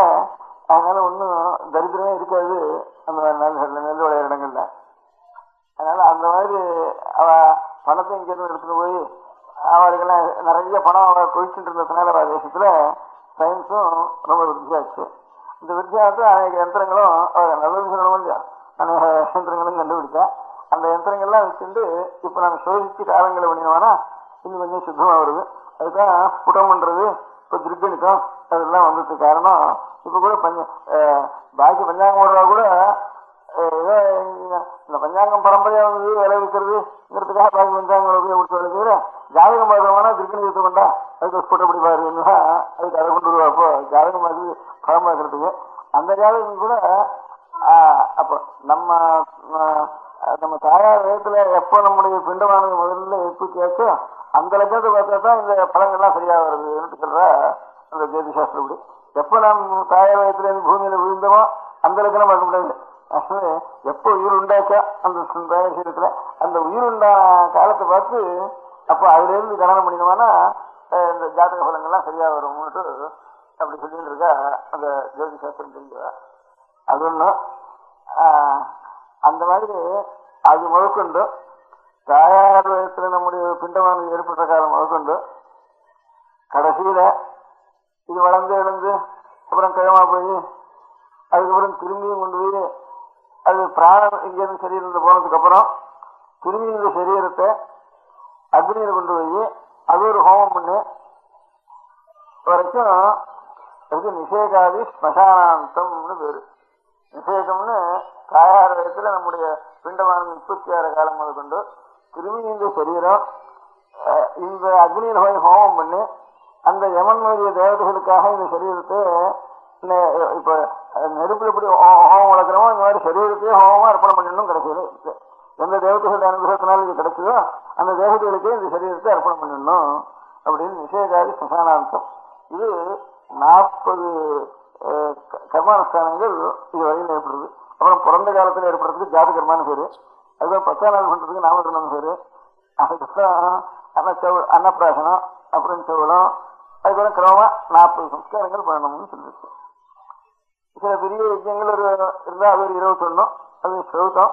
அதுக்காக ஸ்மார்த்தத்திலேயே சௌத்தத்தை தவிர ஸ்மார்த்தத்திலேயே சிலது, அதுக்கப்புறம் கேவலம் கிரகஸ்தாஸ்திரம் மாத்திரம் இருக்கவர்களுக்கு இன்னும் சிலது அப்படின்னு இப்படி இந்த கிரம பிரகாரம் இவ்வளவையும் தமிழ்ல சடங்குன்னு சொல்றது. இவ்வளவு 6வது அங்கத்தினால சொல்ற கல்பசூத்திரத்தினால சொல்லப்படுறதுனால சஷ்டமான அங்கத்தினால சொல்லப்படுறதுனால இதெல்லாம் சடங்கு நடக்கிறதுன்னு சொல்றதுக்கு காரணம். சடங்குன்னா இந்த 40 சம்ஸ்காரங்கள் நிஷேகாதி ஸ்மசானாந்தம். இது ஒவ்வொன்றும் வேதத்துல சொல்லியிருக்கு. இந்த ஒவ்வொருத்தையும் வேதத்துல சொல்லியிருக்கு. இந்த ஒவ்வொன்றையும் இப்ப வேதத்துல சொல்லிருக்கிறதுல இதை இவ்வளவும் பண்ணாது போனா கூட சொல்லி 10-15 பண்ணிட்டு இருக்கா. இப்போ ஏதோ கல்யாணம்னு ஒண்ணு பண்றோம். ஏதோ ஒரு நாளைக்கு அதுவும் 5 நாளைக்கு பண்றது விசாரங்கள் இருக்கு. அந்த 5 நாளைக்கு 5 நாள் காரியம் இருக்குதுல. அதெல்லாம் இது 1 மணியாவது இவங்க மந்திரம் சொல்லி இப்போ ஒரு 10-20 வருஷமா அந்த 5 நாளை 1 மணியா குறைச்சாச்சு. அதாவது இன்னொரு வாத்தியார் வந்து மந்திரம் சொல்லிட்டு போறாரு. அந்த மாதிரி இருக்க முடியானது. அதுலயே இந்த அதுக்கு முந்தி ஜாதகர்மம், நாமகரணம், செவடம் இதெல்லாம் பண்றதுலாம் சேர்த்து இந்த உபநயன காலத்துல எல்லாத்தையும் சேர்த்து ஒரேடியா ஏதோ 2 மந்திரம் சொல்லி அதையாவது பூர்த்தி பண்ணி இதெல்லாம் 20 வருஷத்துக்குள்ளதான். அதுக்கு முந்தைய அப்படி இல்லை, தனித்தனியா இது பண்ணிட்டு இருந்தா. அதுல இருந்து எது பண்ணட்டும் அவளுக்கு இவ்வளவு வருஷத்தை வந்ததுக்கு கூட காரணம் பையனுக்கெல்லாம் என்னடா சுருக்கமா இருந்தாலும் முன்னதே நமக்கு என்னவோ அது வாத்தியார் இருக்கு, என்னவோ நமக்கு புரியாத கடப்படான்னு சொல்லிட்டு வராரு. அது என்னத்தையும் அவரை கேட்ட அர்த்தம் தெரியும்னா எங்களுக்கு எதாவது அர்த்தம் தெரியாது. நாங்க அதிகம் தான் பண்ணிருக்கோம். இந்த மந்திரம் இந்த இடத்துல நீங்க சொல்ல வேண்டியது அதை வந்து நாங்க எடுத்து வைக்கிறது. இது என்ன அர்த்தம் உண்டா இல்லையா அப்படின்னு அவங்க வந்து பண்றவர்களுக்கு, பெரியவர்களுக்கு, பையன்களுக்கு எல்லாருக்கும் ஒரு அபிப்பிராயம் இருக்கு. இப்ப இருந்து கூட இன்னும் இந்த மந்திரங்கிறத ஒத்துன்னு இருக்கால, அதுதான் ஆச்சரியம். இப்போ அப்படி இருக்கிறப்போ நம்ம கடமை 6வது ஒருத்தராவது அப்பா எனக்கு தெரிஞ்சுக்கிறோம் என்னமோ நீங்க சொல்றீங்கள கல்யாணத்துல இத்தனை நேரம் என்னவோ மந்திரம் வரும்னு உதறையில என்ன சில பேர் வாயில சொல்றா, இவாளை சொல்ற இவா சொல்லணும் சொல்ல மந்திரம் மட்டும் எல்லாம் நீங்க எதே சொல்லிக்க அப்படின்ட்டு அவன் தெரியலே கட்டிவிடுற எல்லாத்தையும் எல்லா மந்திரத்தையும் அது என்ன சொல்றாங்கிறது அவளுக்கு புரியறது இல்லை. அவளுக்கு புரியாதனால அந்த சொல்ற அர்த்தம் நமக்கு வேண்டியதானா வேண்டாதா, சரியா சரியில்லையா அப்படிங்கிறது அப்புறம் தீர்மானம் பண்ணிக்கிறது. என்ன சொல்றான்னே புரியறது இல்லை, அதுக்கு என்ன அர்த்தம்னே புரியறது இல்லை பண்றவாளுக்கு. பையனுக்கு இன்னும் இதுல அஸ்தியா இருக்கு. அதனால ஆறு கேட்டாலும் சாஸ்திரம் கேட்டா இதுக்கு எங்களுக்கு எல்லாம் அர்த்தம் தெரியாது, ஏதோ இது சொல்லி கொடுத்துருக்கா, அது அவ்வளவுதான் எங்களுக்கு தெரியும், அதுதான் சொல்லுவோம் அப்படின்னு அவாரான்னு போய் சொன்னாலும் அவ சொல்றா. சரி, அவளுக்கு கேட்டும் பிரயோஜனம் வேலை வாங்கி கொண்டு வந்துடுறா. அதனால இந்த மாதிரி நிலையில நமக்கு யாராவது இந்த என்னவோ சொல்லிட்டு இருக்கவன் என்ன புரோஹிதான்னு சொல்றா, குருக்கள் என்னவோ சொல்றா, பஞ்சாங்காரா என்னவோ சொல்றா, இதெல்லாம் என்னன்னு சொல்றா, என்ன சமாச்சாரம் இதெல்லாம் சொல்றது, இதுக்குதான அர்த்தம் உண்டா கிடையாதா, வெறும் வார்த்தை அதெல்லாம் அப்படி வந்துட்டு ஏதான அர்த்தம் உண்டு இல்லைங்கிறது எனக்கு தெரிஞ்சு நம்ம வேடுகளை திரட்டி பார்த்து இதுதான அர்த்தம் எழுதியிருக்கா தெரியவா இல்லையா அப்படிங்கிறத பார்த்து 10 எழுதியிருக்கான்னு தெரிஞ்சுது. ரொம்ப கஷ்டப்பட்டு 4 வேதம் இருக்கு, நிறைய 4 வேதம்னா கணக்குலாம் இருக்கு. ஒவ்வொன்றும் நட்டு பண்றதுக்கு 10 வருஷம் இருக்கு. அப்படி 4 வேதம் அதுக்குள்ள கிளைகள் சொல்லுது. என்ன 5-6 வேதம் இருக்கு. இப்போ இருக்கிறதுல 6-7 வேதம் இருக்குன்னு சொல்லலாம். அந்தந்த வேதத்தை சேர்ந்தவா சில குடும்பங்கள் இருக்கா, ஊருக்கு சேர்ந்தவா. ரிக்வேதம்னு ஒன்னும், எதிர்வேதத்துல 2 சுக்லகிரேதம், கிருஷ்ணகிரேதம் மட்டும். அந்த சுக்லகிரேதத்திலேயே 2 காரணம் மாத்தியம் தினம்னுட்டு. தெற்க மாத்தியம் தினால் கிடையாது, மகாராஷ்டிர தேசத்துக்குலேருந்து மாத்தியம் தினால் ஆரம்பம், மாத்தியம் தின சர்ச்சைங்கிறது. தெற்க இருக்கிற சுக்லகிரேதக்காரெல்லாம் காரண சாகையை சேர்ந்தவா. காரணம் மாத்தியம் தினம் 2 தான் இருக்கு. இருக்கு அவளே தெலுங்கு நாட்டிலும் இருக்கா, கன்னட நாட்டிலும் இருக்கா. சுக்லகிரேதா இந்த தெலுங்கு நாட்டம், கன்னட நாடு, தமிழ்நாடு 3 இருக்கிற சுக்லகிரேதா காரண சுக்லகிரேதான்னு சரி. அதே சுக்லகிரேதா மகாராஷ்டிர வனபாகத்திலையும், குருகுல தேசத்திலையும், இந்துஸ்தான் தேசத்திலையும், வங்காள தேசத்திலையும், ஒடியா தேசத்திலையும், ஒடிசா தேசத்திலையும் இங்க இருக்கிறவர்களுக்கெல்லாம் மாத்தியந்தின சுக்லகிரேதம்னு வருது. காரணம் மாத்தியந்தினம் 2. ரிக்வேதம் 1, கிருஷ்ணகிரேதம் இந்த நாட்டில் இருக்கிற அதிகமா இருக்கிறது கிருஷ்ணகிரேதம் 1, 2. காரண சுக்லகிரேதம் 1, மாத்தியந்தின சுக்லகிரேதம் 1, ரிக்வேதத்துல 4 இப்போ. அப்புறம் சாமவேதத்துல நம்ம நாட்டுல 2 இருக்கு. கௌசுவம்னு ஒரு சாமவேதம், தலவகாரம்னு ஒரு சாமவேதம். இந்த தலவகாரங்கிற பேரு பழைய நச்சினார்க்கியர், அப்புறம் தேவாரக்காரா, ஆழ்வார்காரா எல்லாரும் இருக்கா. இந்த தலவகாரங்கிறத நமக்கு தலவகாரம்னா என்ன பிராமணர்களுக்கே புரியல. இப்போ தலவகாரம்னா என்ன பிராமணர்களுக்கே புரியாது, அவளுக்கே அந்த நாள்ல புரியல. நச்சினார்க்கியருக்கு அதுக்கு முந்திருக்கணும் சங்கனெல்லாம் வந்திருக்கு தலவகாரம், அதுக்கே அர்த்தம் புரியல. அவர் எப்போ வியாசர் வேதத்தை பிரிக்கிறதுக்கு முன்பு இருந்த வேதம் சொல்லிட்டு போயிட்டாரு. ஆனா இன்னும் தலவகார வேதம் இருக்கு, அத்தியானம் பண்றதா இன்னும் இருக்கா. மலையாள தேசத்துலயும் இருக்கா, நம்ம நாட்டிலயும் கொஞ்சம் இருக்கா, தமிழ் தேசத்துலயும் கொஞ்சம் இருக்கா, சோழ நாட்டுல இருக்கா, இதுலயும் பாண்டி நாட்டிலயும் இருக்கா, சுல்பமா இருக்கா. தலவகாரக்காரர் இப்பவும் இருக்கா. பலகாரம் இப்ப இல்லைன்னு சொல்லிட்டார் 700 நிமிஷத்துக்கு நிச்சயம் வைக்கிறோம். அந்த நாள்லயே அவருக்கு விரும்ப தெரியல. இப்பயும் 3/4 பேருக்கு கேட்டா தெரியாது. 3 நிமிஷம் 3 நிமிஷம் பேருக்கு தெரியாது. இப்போ வேதாத்தியனம் பண்ணவாக்கே தெரியாது பலகாரம் ஒரு சாமம் இருக்கான்னு. ஆனா இப்ப விசாரிச்சது நிறைய இருக்கா பலகாரம் என்ன அத்தியனம் பண்ணிட்டு இருக்கா அவங்களுக்கு. இந்த மாதிரி பலவகார கௌசவங்கிறதா இந்த நாட்டில் இருக்கிற சாமதானம் பண்றதெல்லாம் கௌசவ சாமதானம். இந்த கௌசவம் பலவகாரம் இது சேர்த்து 6 ஆச்சு. அப்புறம் அசுரக்காரா நம்ம நாட்டுல இல்ல, 10 நாள் இருந்திருக்கான்னு நல்லா கல்வெட்டுல எல்லாம் தெரியுது. இந்த தமிழ்நாட்டிலேயே வடக்கு இப்ப இருக்கா கொஞ்சம் இருக்கா ஒரு 4 பேர் போல அந்த மாதிரி இந்தியாவுக்கு. அதுல இவ்வளவு வேதத்துக்கும் பாஷ்யம் எழுதிருக்கா. ஒவ்வொன்றும் 10 வருஷம் ஆகணும் என்று ஒன்றதுக்கு. ஒவ்வொன்றும் 10 வருஷம் ஆக முடியாத இவ்வளவு வேதத்தையும் திருப்பிருக்கிற வேதத்தையும். ஆனா ஆயுத காலத்துல வியாசர் எவ்வளவு கிளைகளை பண்ணினாருன்னா சாமவேதத்துல 1000 பண்ணினாருந்துக்கு அதுல 2-3 இருக்குப்போ. எதிர்வேதத்துல 101 பண்ணினார் இருந்துக்கு அதுல 3 தான் இருக்குப்போ.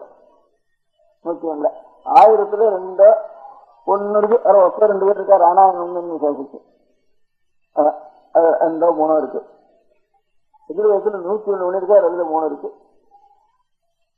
ருக்வேதம் 21, 11 கணக்கு அதெல்லாம் 1-1. ருக்வேதம் அகரவணங்கள்லாம் 1-1, 21, 11 1-1 இருக்குப்போ. ஆனா இப்ப இருக்க இந்த 5-6 வேதங்களுக்கும் நிறைய அர்த்தம் ஒவ்வொரு பதம் விடாம அர்த்தம் எழுதி வச்சிருக்கா. வித்யா அரண்யாள்னு ஒரு பெரிய அவதான் பெரிய விஜயநகரம் ராஜ்யம். அங்க டெல்லியில சுல்தான்கள் நம்ம நாட்டுக்கு வெளிநாட்டுல இருந்து இங்க இருந்து நம்ம நாட முழுக்க ஆக்கிரமிச்சுண்டு அப்புறம் இந்த சுல்தான்கள் ராஜபரிகாரம் வந்து இந்த நம்ம கோவில்கள் எல்லாம் துவம்சம் பண்ணி நாசம் பண்ணி எல்லாத்தையும் பண்ண காலத்துல அப்பதான் வித்யாரண்யால தெற்க வராம இந்த துங்கபத்ரனுடைய கரையில ஒரு பெரிய ராஜ்யம் வித்யாரண்யால் ஸ்தாபிச்சு தென்னாட்டுல அந்த காலத்துல மாலிகாபூர்னு வந்து இந்த ராஜ்யம் இந்தியான கோவில்களையும் இடிச்சு எல்லாம் பண்ணிட்டு போயிட்டாங்க. நம்ம நாட்டுல ஒரு படிப்பு வித்யா ஒன்றும் எல்லாம் கொண்டு போயிட்டான். அப்புறம் அதெல்லாம் அகற்று திரும்பி ஒரு 400-500 வருஷம் அதிகமா அந்த வடக்கு எல்லாம் மறுபடியும் பாஷை எல்லாம் திருப்பி பாஷை பேசுறவங்களாம் இருந்தாங்க. அதெல்லாம் இந்த நாட்டுல வராம இருக்க முடியாது. நம்ம கோவிலும் இருக்க முடியாது. அந்த கோவில் தான் பெரிய கோவிலே ரொம்ப அபூர்வம் இருக்கு. வடகோவில் வச்சா எல்லாம் பழைய சிற்பங்கள்லாம் போயிட்டு இந்த நம்ம நாட்டுல இன்னும் சிற்பம் இருக்க முடியாது வச்சுட்டு. அப்ப இந்த ஆதிவாசம் அந்த காலத்துல பண்ணதை விட பாக்கி அதுக்கப்புறம் பிரதானமா இருக்க முடியாதுன்னா வீணா போக இருக்க முடியாது. வித்யாரண்யர் தான் இதுல இருந்து கிருஷ்ணாநதி கரையில இருந்து கன்னியாகுமரி வரைக்கும் ராஜ்யத்தை ஒரு 300-400 வருஷம் நம்முடைய வடக்கேற்ற அவருடைய பாகம் இல்லாம இருக்க முடியாத ரசிக்க ஆரம்ப காலத்துல அந்த வித்யாரண்யா இவ்வளவு ராஜ்ய பிரதானம் பண்ணதோட கூட 5-6 வேதத்துக்கும் ஒவ்வொரு பதமுடான அர்த்தம் இருக்கேன். அதை படிக்கிறவா இப்ப கிடையாது. கொஞ்சம் சாஸ்திரம் படிக்கிறவா கூட ஏதோ இந்த கிராமர் மாதிரி விளக்கணும் தர்க்கம் வியாகரணம் இது 2 தான் அதிகமாக படிக்கிறாளே தவிர கொஞ்சம் இங்கே இருக்கிறவா கூட அதுவும் குறைஞ்சி வச்சு கொஞ்சம் இருக்கிறவா கூட தர்க்க வியாகரணம் தான் படிச்சிருக்கா. எந்த வேதத்தை ஒவ்வொருத்தரும் கொஞ்சம் ஒரு ஜென்மத்துல ஒரு தடவை உபயோகப்படுத்துறோமோ ஒரு சடங்கு வந்தா அந்த காலத்திலேயே சொல்லுவோம் மந்திரங்களை. அந்த மந்திரத்துக்கு அர்த்தம் என்னன்னு தெரியறதுக்கு வேதத்தினுடைய அர்த்தத்தை எப்படியுமே படிக்காமே விட்டுட்டா. அந்த குழப்பத்துக்காக அத்தியனம் மாத்திரம் பண்ணி வச்சுட்டு இருக்கா. இவங்க சில பேர் ஆத்மார்த்தமாக அத்தியனம் பண்ணிருக்கா. சாமானியமா படுப்பு வேண்டிய மாத்திரம் எடுத்துக்கொண்டிருக்கா. சில பேர் ஜீவனத்துக்காக இருக்கு. அவ்வளவுதான். அதுக்கு அர்த்தம் என்னங்கிறது ஒருத்தரும் படிக்கல. படிக்காதனால என்ன ஆகுது, இதெல்லாம் என்னத்துக்கு இந்த கல்யாணத்துக்கு சொல்றது, உன்னத்துக்கு சொல்றது, விசாலத்துக்கு சொல்றது, கவனத்துக்கு சொல்றது, எல்லாம் நீங்க வாட்டுக்கு என்ன சொல்றது ஒத்துக்கு ஒன்றும் புரியல அப்படின்னுட்டு அதுல அர்த்தத்துக்கு வந்துட்டு எல்லாம் போயிட்டு இருக்கிற சமயத்துல இது பெரிய வேளாவது 6-4 பேர் இருக்கட்டும் அப்படின்னு நினைச்சு இங்க சில பேர்லாம் சேர்ந்து ஒரு 2 வருஷத்துக்கு வந்து ஒரு இப்ப வேதாத்தியனமும் பண்ணி கொஞ்சம் பாஷையும் தெரிஞ்சு பாஷா ஞானம் இருந்து வேதத்தையும் பூர்த்தியா நட்டு பண்ணி இருக்கிறதா எத்தனை பேர் இருக்கா நம்ம தேசத்துல அப்படின்னு ஒரு கணக்கு எடுத்து அவளெல்லாம் கூப்பிட்டு நீங்க உங்களுக்கு பாஷா ஞானம் இல்லாத வேலைக்கு திடீர்னு அந்த வேதத்துக்கு அர்த்தத்தை எடுத்தா அவளுக்கு இன்னும் சொல்றதுன்னு ஒன்றும் புரியாது. பாஷையை நெற்று வேண்டிய காலத்துல வேதத்தை அதுக்கு அர்த்தம் என்னன்னு பாஷையில் இருக்கிறத சொல்ல தெரியாது வாழ்க்கை. அவங்க பாஷா ஞானம் இருந்து வேதமும் நெற்று வேண்டியவா எத்தனை பேர் இருக்கா நம்ம தேசத்துல என்ன ஒரு கணக்கு எடுத்து அவளெல்லாம் நீங்க வேலைக்கு ஒவ்வொரு வருஷம் ஒரு 6 மாசத்துக்கு வருவோம். எல்லாமே ஒரு வேதத்தை ஒரு 10 பாகமாக இருக்கிறது. ஒரு பாகத்தை நீங்க அந்த 10 பாகத்தில் ஒரு பாகத்தில் ஒரு 6 மாசத்துக்குள்ள இதை நெற்று கொண்டு வருங்க.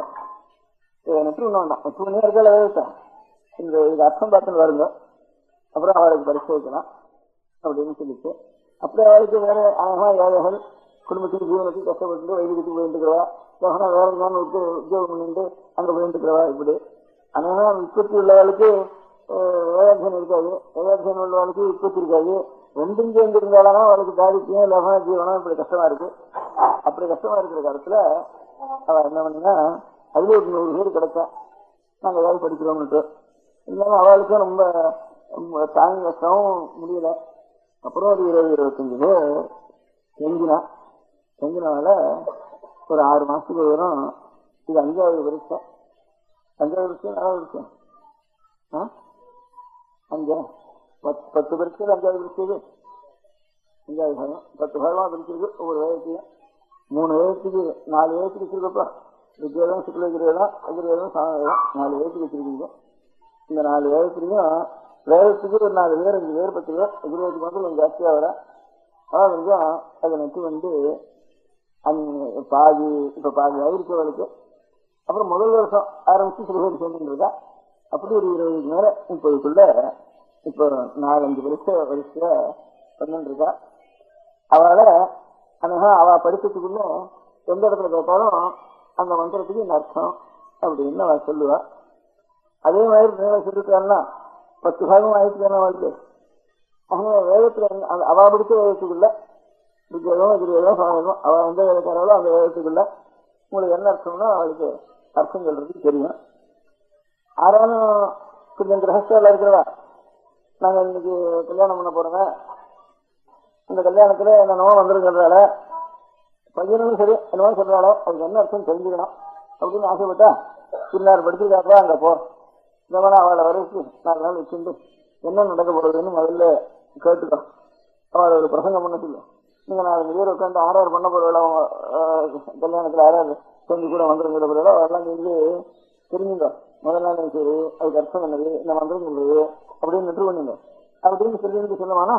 அதுக்கப்புறம் அவளாவது தெரிஞ்சுட்டு அதுக்கப்புறமாவது செய்யற காலத்துல இந்த அர்த்தம் அப்படின்னு அவள் தெரிஞ்சு கொள்ளலாம் அப்படின்னு சில பேராவது தயார் பண்ணி வைப்போம் அப்படின்னு நினைச்சுட்டு 100 பேர்ல இருந்து அவளுக்கு என்ன கஷ்டங்கள் சிரமங்கள் இடத்துல பாக்கி ஒரு 20-25 பேர் இந்த வருஷத்துல இருப்பேன் மனு போட்டிருக்கா. 37 பழைய மனுஷாத்துனா புதுசாத்துறேன். இப்ப 4 வருஷம் அந்த 2வது வருஷம் 3வது வருஷம் 1 வருஷம் இப்படி எல்லாம் சேர்த்து 37 பேர் இந்த வருஷம் போட்டிருக்கா. அந்த 30 பேர் இருந்தாலும் அவளை கொண்டாவது யாருக்கான்னு தெரிஞ்சுக்கணும்னு அபிப்பிராயம் இருந்தாரோ அவள் இடத்துல போய் நீங்க தெரிஞ்சுக்கணும்னு சொல்றதுக்கு வேற முதலையாவது தயார் பண்ணலாம்னுட்டு ஏற்பாடு பண்ணி ஒரு பரீட்சைன்னு வச்சு, பரீட்சைன்னா அவளுக்கு நிமிஷம் அந்த 6 மாசம் படிக்கணுமானா அந்த 6 மாசத்துல கஷ்டமா இதோ கொஞ்சம் ஒரு 4 வயசுக்காவது 3/4 வயசுக்கு ஒரு 6 வயசு 4 வயசுக்காவது அவளுக்கு சம்பாவனையா கொடுத்து அதை நம்ம படிக்க சொல்லுவோம். முழுக்க படிச்சுட்டாலும் அப்புறம் ஏதாவது சம்பாவனை கொடுப்போம், அவளுக்கு சம்பாவனை பண்ணுவோம் அப்படின்னு நினைச்சுட்டு அது கொஞ்சம் ஃபண்டு வந்து சேர்த்து. இதுக்கெல்லாம் ஃபண்டுனா சேர்றது கஷ்டம் தான். ஏன்னா லௌகிக நிர்பந்தமோ ராஜாங்க நிர்பந்தமோ இது ஒரு பயமோ இருந்தா நிறைய பணம் சேரும். நமக்கு லாபமோ இல்லை ராஜாங்க பயமோ இல்லை லோகத்தில் இருக்க முடியாத ஜனங்களுடைய பயமோ ஏதாவது இருந்திருந்தா தான் பணம் சேர்க்க முடியும். அதுல எல்லாம் ஜனங்களுக்கு பணம் நிர்பந்தமா பணம் வசூல் பண்ணிட்டு போயிடுறா. இதை போய் கேட்டா இதுக்கு சிபாரிசு இல்லாத பணம். இதுல எல்லாருக்கும் ஆசை இருந்தாலும் அந்த நிர்பந்தங்கள்னால இது பணம் கொடுக்கறதுக்கு சிரமம் வருது ஜனங்களுக்கு. ஆனா இது அதிகமா பிரச்சாரம் வரைகளை போய் கேட்கறதாலும் ஊக்கம் இல்லை, அதுல கேட்கற வேலைக்கு ஊக்கம் இல்லை, இல்லை அப்புறம் கொடுக்குற வேலைக்கு ஊக்கம். அதுக்கப்புறம் ஏதோ அப்படி இப்படிமா இருக்குது. அவளுக்கு ஏதோ கொஞ்சம் பணம் கொடுத்து 6 மாசத்துக்கு இருந்தாலும் 200 ரூபா கொடுக்குறது 300 ரூபா கொடுக்குறது, அப்புறம் பரிசு வாய்ஸ் பண்ண வேணும் கொடுக்குறது, பரிசு முடிவு சமயத்தில் வேணும் கொடுக்குறது அப்படின்னு வச்சுட்டு அவளை ஒரு 37 பேர் தயார் பண்ணி கொஞ்சம் உற்பத்தி சாஸ்திர உற்பத்தியும் இருந்து வேதாத்தியனம் பண்ணினவாளா இருக்கிறவாள் பண்ணி பரீட்சைன்னு 5வது பரீட்சை வச்சிருக்கப்போ. அதாவது அந்த 5வது பரீட்சையில ஒவ்வொரு வேதத்தையும் வச்சு மன்னா தெரிஞ்சுன்ற கதையாளர் கால இருக்காள். பழைய முன்தளவில் இருக்கிறதா சில பேர் சாஸ்திரம் வாசிச்சு வேதம் முடிக்கிறதா 2 பேர் இருக்கா. அந்த 2 பேர் விட்டு அவளுக்கு வேதங்களை பத்தி என்ன உபன்யாசம் பண்ண சொல்லலாம் அப்படின்னு நினைச்சு அதுதான் இங்க குஜராத்ல இருந்து வயசான ஒருத்தர் அந்த தேசத்துல சாமவேதம் ஜாஸ்தி இருந்து முன்தளவில் இப்ப அந்த மாதிரி ஒரு நாள் இருக்காருன்னு சொல்லலாம். அதனால அந்த தேசத்துக்கிட்ட ரொம்ப குறைஞ்சி வச்சு இவரை பிரதான் இருக்கார். முழுக்க சாதகம் அத்தியனம் பண்ணி இவருக்கு உற்பத்தி சாஸ்திர ஞானம் இருக்கு. ஜோதி சாஸ்திரம் தெரியும், நல்ல உற்பத்தி சாஸ்திர ஞானம் இருக்கு. அதனால அவரை கொண்டு ஒரு உபன்யாசம் பண்ண சொல்லுவோம். அவர் அத்தியனம் பண்ணாததுலேருந்து அர்த்தம் சொல்றதுக்கு அப்படி ஒவ்வொரு நாள் ஒவ்வொருத்தர் கொண்டு பொதுஜனங்களுக்கு உபயோகப்படுறத காட்டிலும் அந்த பரீட்சைகள் வந்திருக்கிறவள் இருக்காள அவளுக்கு பொதுவாக அவள் அத்தியனம் பண்ணது அவள் படிச்சு மாத்தினா அவளுக்கு தெரியும்.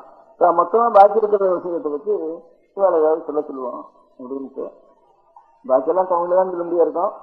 இவளுக்கு மாத்திரம் தமிழ் தெரியாததுனால அவளுக்கு சம்ஸ்கிருத ஞானம் இருக்கிறதுனால அவளுக்கு சம்ஸ்கிருத தெரியாததுனால அந்த பரிசுக்கு வந்திருக்கிறவங்கள அவளை சம்ஸ்கிருதத்துல சொல்லிட்டு அதான் நான் மைக்கு வச்சிருந்தா இருக்கு. அவர் சம்ஸ்கிருதம் சொன்னாலே பூர்வாங்களுக்கு புரியாது. பெரிய வயசானவர். ரெண்டாவது அவர் தேசம் வேறதுனால கொச்சையா இருக்கும் உச்சாரணங்கள்லாம். அந்த நம்ம அவா தேசத்துக்கு நம்ம தேசம் கொச்சையா இருக்கும், நம்ம தேசத்துக்கு அவா தேசம் கொச்சையா இருக்கும்.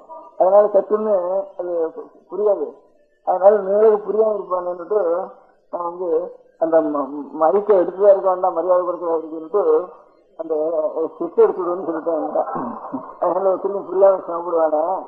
அப்புறம் ஒரு 10-20 பேர் அந்த என்க்ளோசர்ல உட்காந்துட்டு அந்த பரிசுக்கு வந்திருக்கிறதுனால அவளை கிட்ட வேலுங்க அப்படின்னு சொல்லி சொன்னேன். அதனால அவர் பெரியவர் அவருடைய அனுபவத்துல அந்த தேசத்துக்குள்ள 2 பேர் தான் இவரு பூர்ணமா அத்தியானம் பண்ணவா இருக்கா. அதனால அவர் தான் அந்த தலைமுறையில பெரியவர்ல அவர் தான் அந்த தேசத்துல இருக்கிற இந்த தலைமுறையில. அதனால அவரை கொண்டு இன்னைக்கு உபன்யாசம் பண்ண சொல்லிட்டு அதனால முக்கிய உத்தேசம் அதாவது என்ன சடங்குகள் எல்லாம் பண்றவன் அதனால என்ன பண்றோம் அதுக்கு அர்த்தம் என்ன அப்படின்னு தெரிந்து கொள்ள வேணும்னு ஆசை இருந்ததானே அதுக்கு யாராலும் நாம் தயார் பண்ண வேண்டியது நம்முடைய கடமை அப்படின்னு ஒரு 2-3 வருஷத்துக்கு முன்பு ஒரு 5-6 பேர் சேர்ந்து கொஞ்சம் பணம் சேர்த்து வச்சு அந்த பணத்துல இருந்து வர வருமானத்துல இருந்து கொஞ்சம் ஒரு 10-20 பேரையாவது நம்ம தேசத்துல யாருக்கான தெரிஞ்சுக்கணும்னு ஆசை இருந்ததுன்னா அவளுக்கு சொல்றதுக்காக இந்த இடத்துல போ இல்லது இன்னொரு வயசுல வீட்டுல உட்காந்து வச்சு கேட்டுட்டோ அப்படின்னு சொல்றதுக்கு உபயோகப்பட்டோம் அப்படின்னு மூலதனமா அதுக்கு வேதசாஸ்திர பரீட்சைன்னு பாஷ்யம்னா அர்த்தம் சொல்றதுன்னு நம்ம கொஞ்சம் உயர்ந்த நூலாக இருந்தா அதுக்கு அர்த்தம் சொல்றதுக்கு உரைகளுக்கு பாஷ்யம்னு பேரு. அதனால வேதபாஷ்யம்னு இத்தனை வேதத்துக்கும் வித்யா அரண்யம்னா காடு வித்யன்னா கல்விக்கே காடா இருந்தவர் வித்யாரண்யத்து இவ்வளவு வேதத்திலும் பாஷ்யம் பண்ணி ராஜ்யம் ஸ்தாபனம் பண்ணி மூலமான வேதத்தையும் ரசிச்சு ராஜ்யத்தையும் ரசிச்சு அவ்வளவு முகோபகாரம் பண்ணிருக்கார் வித்யாரண்யத்து. அவளுடைய பாஷ்யத்தை கொஞ்சம் படிங்கிறோம். சேர்ந்தாவில் படிச்சு வர்றதுன்னா முடியாது. 6 மாசத்துக்கு வருவது ஒரு 10 பாகமா பிரிச்சு பாதி வந்திருக்கு. ஒரு சில பேர் வந்திருக்கா. அந்த பரிசுக்கு அவளுக்கு உபயோகத்துக்காக பண்டிகாலை கொண்டு நிச்சயம் ஏதாவது உபன்யாசம் பண்ணி சொல்லுவோம். அங்க அவ பரிசு நடக்கிற இடத்துல என்ன 10-20 பேர் உட்காந்துருக்கு வரா. அங்க உபன்யாசம் பண்ணிச்சுன்னா நிறைய கூட்டம் விடுதா தான் உபன்யாசம் பண்றவளுக்கும் உபன்யாசம் பண்ணோம்னு ஆசையா நல்லா விஷயம் மனசுக்கு வரும். அங்க கொண்டு உட்காந்துக்கிட்டா அது ஒன்னும் வராது. இங்க கூட்டம் வரதுங்கிறதுக்காக இங்க சௌகரியமா இருக்குன்னு அந்த உபன்யாசத்துக்கு இங்க வைக்கலாம்னுட்டு ஏற்பாடு பண்ணினாரு. அதனால நாளைக்கு முதற்கொண்டு யாரும் உபன்யாசம் பண்றதா கொஞ்சம் தமிழ்ல சொல்லுவா. தமிழ்னு சொன்னாலும் குஜராத்தில் சொல்ற மாதிரிதான் இருக்கும். ஏன்னா வேத விஷயமானதுனால நமக்கு புரிய சமாச்சாரம் இருந்தானா இப்ப நடக்கிற சண்டை கட்சி எவ்வளவு சொன்னா ரொம்ப ருச்சியா எல்லாருக்கும் புரியும். எங்கேயோ இருக்க முடியாத வேகத்துல இருந்ததுன்னா அந்த காலமே மறந்து வச்சு அந்த லோகமே மறந்து வச்சு அது இருக்க பழமே மறந்து வச்சு நமக்கு. அதனால இப்பவும் அது குஜராத் மாதிரி இருக்கும் தமிழ்ல சொன்னாலும் இருந்தாலும் கொஞ்சம் நம்ம தமிழ்ல சொல்றாங்க அது கொஞ்சம் நினைச்சுட்டு இருப்பா. அந்த மாதிரி இந்த கூட்டத்தை உபயோகப்படுத்திக்கோன்னுட்டு அந்த பரிசு நடக்கிறதா இங்க வச்சா அந்த உபன்யாசத்துல அதுதான் அந்த பெரியவருக்கு அந்த அவர் சாமவேத அத்தியனம் பண்ணவர். அதனால சாமவேதத்தை பற்றி சாமவேதத்துல என்னென்ன ஒரு பாகுபாடுகள் இருக்கு, இன்னத்தினுடைய பிரயோஜனம் என்னென்னது அப்படின்னு சில சாமங்களை உதாரணமா சொல்லி அவர்களுக்கு அர்த்தம் சொல்லி அவர் ஜோதிசாஸ்திர விஜயானத்துல ஜோதிசாஸ்திரத்துக்கும் அதுக்கும் சம்பந்தத்தை சொல்லி சொல்லிட்டு இருக்க. அதனால நம்ம நாடு இமயமலை முதற்கொண்டு கன்னியாகுமரி வரைக்கும் ஒரு வெற்றியோடு இருக்கிறதுக்கு வேதம் தான் மூலம். அதனால சைவத்துல பெரியார்களா இருக்கிறதெல்லாம் பரமசிவனை சொல்றப்ப வேத முதல்வனைன்னு சொல்றா. விஷ்ணுசக்தியில அல்வாராயுதம் இன்னும் மகான்களாச்சாரியர்கள் சொல்ற எல்லாரும் வேத சுருதி வேண்டாப்பான்னு வேதம் தமிழ் மாறணும் சரகோபன்னு நம்ம எல்லாம் வேதத்தான் தமிழ்ல செய்வான்னுட்டு எல்லாம் வேதம் ஒரு மூலம் இருந்தா தான் நாம் ஒத்துறணும். நாம் வேற நினைச்சுட்டு அப்புறம் பிரிஞ்சு நெல்லிக்கா முட்டையா விட்டு போடுது. நம்ம புளி முட்டையா இருக்கிறதா நெல்லிக்கா முட்டையா இருக்கிறதாங்கிறது நெல்லிக்கா முட்டையா போடுறதுக்குள்ள ஓடி போயிடும். அது பிரிஞ்சு இருந்தா ஒண்ணுக்கு சக்தி இருக்காது. அப்படி பிரிச்சா கூட பிரிக்க முடியாம பிடிச்சி ஈர்த்தா கூட ஈர்க்க முடியாம இது வரைக்கும் நமக்கு பெரிய ஆளுக்கு ராஜ்யம் வேறையா இருந்துக்கலாம், பாஷை வேறையா இருந்துக்கலாம், ஆசாரம் பழக்கங்களும் வேறையா இருந்துக்கலாம். சூடு குடிப்பான், முக்கால் குடிப்பான், வைக்கப்படுவான், ஏதோ ஒன்று ஒவ்வொருத்தரும் ஒவ்வொரு இடத்துல 10 எச்சல்மா தெலுங்கு தேசத்துலன்னா அவனுக்கு 10 கிடையாது நீங்க வந்துருக்கலாம். நாமெல்லாம் தெலுங்கு பார்த்தா எச்சலே கிடையாதுன்னு வைக்கணும். அதுக்கு மகாராஷ்டிர தேசத்துல போனா ஒரு மாவுல தண்ணி விட்டுட்டா அது தொடப்படாது. அப்புறம் 10 கையினோம்னா அது தூங்கி இருக்கணும். மாவுக்கு தண்ணியே விடக்கூடாது, மறுநாளைக்கு செய்யக்கூடாது மாவு அப்படின்ட்டு அப்படின்னா அவளுக்கு ஒரு ஆச்சாரம். ஆனா ஏதாவது சமையல் பண்றப்போ அந்த மேல இருக்கிற புடவை பல்ல எடுத்துட்டு சமையல் பண்ணி ஆரம்பிச்சிருவேன். அது எச்சல், அந்த எச்சல் அவளுக்கு தெரியாது. நமக்கு அவளை பார்த்தா நமக்கு எச்சலா தோணும், நம்ம பார்த்தா அவளுக்கு பத்தாது வேணும். இந்த மாதிரி ஒவ்வொரு தேசத்துல ஒவ்வொன்றும் வித்தியாசமா தோணும். இவ்வளவு புரிஞ்சு இருந்தாலும் கூட இவ்வளவு தேசம் புரிஞ்சு இருக்கிற தேசங்கள் ஆச்சாரம் அனுஷ்டானம் வேறு இருந்தாலும் இந்த வேதம்ங்கிறது ஒண்ணுதான் இவ்வளவு கோடி ஜனங்களையும் ஒரு ஒற்றுமைக்கு காரணம் அந்த வேதம் ஒண்ணுதான் இருக்கு. அதனால அதை நான் மூலத்தை அது கண்ணி தெரியாது. அது எங்கேயோ இப்ப மரங்களுக்கு வேறு கண்ணி தெரியுமான்னா அந்த வேறு எடுத்தா கூட என்ன அதுக்கு என்ன தீச்சு இருக்காது, ஆசனம் இருக்காது, எனக்கு சேரு பூசிட்டு இருக்காது, அவ்வளவுதான். அதனால வேதம் மூலம் வேறு எல்லாத்துக்கும். அதனால அது பிரச்சாரத்துக்கும் ஒன்றும் தெரியாது, அது ஒன்றும் தெரிய வேண்டாம். ஏதோ வேர் என்ன இருக்கணும். அதனால வேறு போயிட்டு தானே அப்புறம் எல்லாம் அவருடைய உடம்பு வேணும். அப்படி அது போகாம இருக்க முடியாதுன்னா வேர்ல தண்ணி வைக்கிறதுக்கு சில பேராவது தண்ணி வச்சுருக்கணும் அப்படிங்கிறதுக்காக அந்த சிலையாக இருந்தா தான் இந்த இவ்வளவு தேசம் நமக்கு தத்துவங்கள் முழுக்க ஒரு காலங்கள் இல்லாமனா இன்னொரு காலத்துல பெரிய காலம் இதுக்கு அர்த்தம் வச்சிருக்கா. நமக்கு அர்த்தம் தெரியாதவனா கூட அர்த்தம் தெரிஞ்சுக்கணும்னு கொஞ்சம் கஷ்டப்பட்டவனா கொஞ்சம் கேள்வியாகி தெரிஞ்சுக்கோங்கிறதுக்கு மூல நிதி வச்சிருக்கா. அந்த நிதியை நமக்கு வந்து அந்த வேகத்தை வச்சுக்கொண்டு சமமா இருக்க வேண்டியது வேகத்துல. அதனால இப்போ சில பேர் அடுத்த கிழமையில இவா கூட இருக்க மாட்டான், இந்த 30-20 பேர் கூட இருக்க மாட்டான். இவன் இவளையாவது ருசிக்கலாம் எங்க வேலையாவது அப்படிங்கிற முறையில அதுக்காக சில பேர் சேர்ந்து ஒரு அவளுக்கு பரிசை பண்றது, அவளுக்கு பரிசை பண்றதுக்கு அவள் படிக்கிறதுக்கு வேண்டிய சௌகரியம் பண்றது அப்படின்னு ஏற்பாடு பண்ணிருக்கான். அதுதான் அதனுடைய அங்கமா தான் இன்னைக்கு நம பார்வதி பதையே. பெரியவா சரணம். அடுத்த நிகழ்ச்சி நித்திய குரு பாதுகா பூஜை. शुक्लां भरदरं विष्णुं शशिवर्णं चतुर्भुजं प्रसन्नवदनं ध्यायेत् सर्वविघ्नोपशान्तये. ममोपात्त समस्त दुरितक्षयद्वारा श्री परमेश्वर प्रीत्यर्थं गुरुप्रसाद सिद्ध्यर्थं गुरुप्रीत्यर्थं गुरु पादपूजाम् अद्य करिष्ये.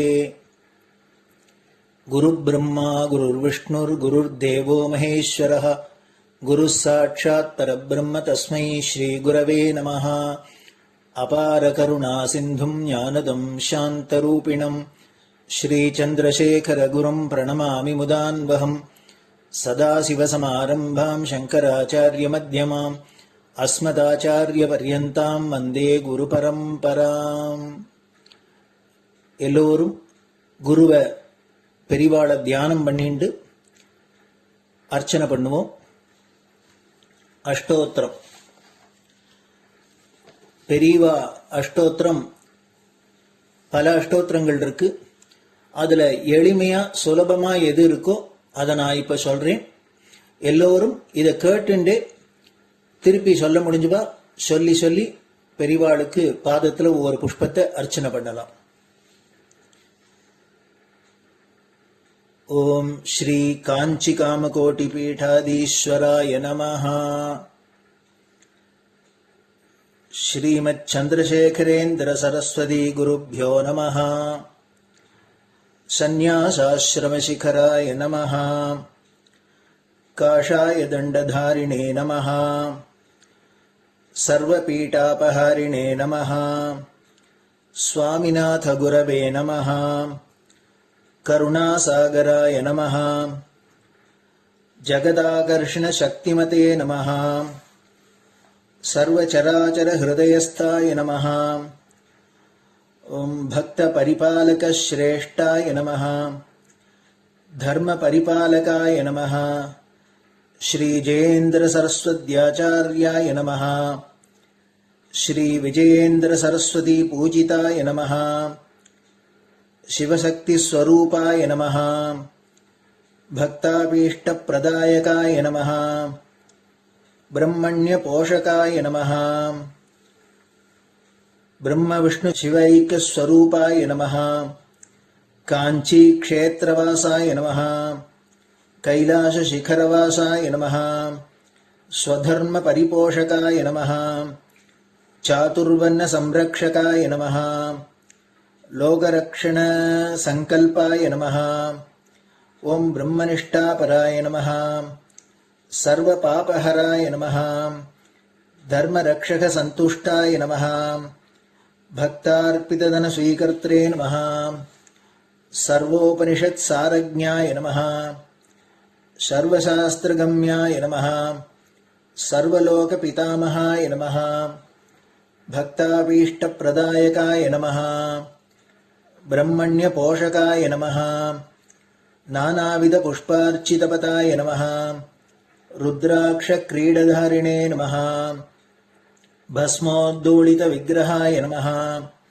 सर्वज्ञाय नमः सर्वचराचरव्यापकाय नमः अनेकशिष्यपरिपालकाय नमः मनश्चाञ्चल्यनिवर्तकाय नमः अभयहस्ताय नमः भयापहाय नमः यज्ञपुरुषाय नमः यज्ञानुष्ठानरुचिप्रदाय नमः यज्ञसम्पन्नाय नमः यज्ञसहायकाय नमः यज्ञफलदाय नमः यज्ञप्रियाय नमः उपमानरहिताय नमः स्फटिकतुलसीरुद्राक्षहारधारिणे नमः चातुर्वर्ण्यसमदृष्टये नमः ऋग्यजुस्साम अथर्वणादिचतुर्वेदसंरक्षकाय नमः दक्षिणामूर्तिस्वरूपाय नमः जाग्रत्स्वप्नसुषुप्ति अवस्थातीताय नमः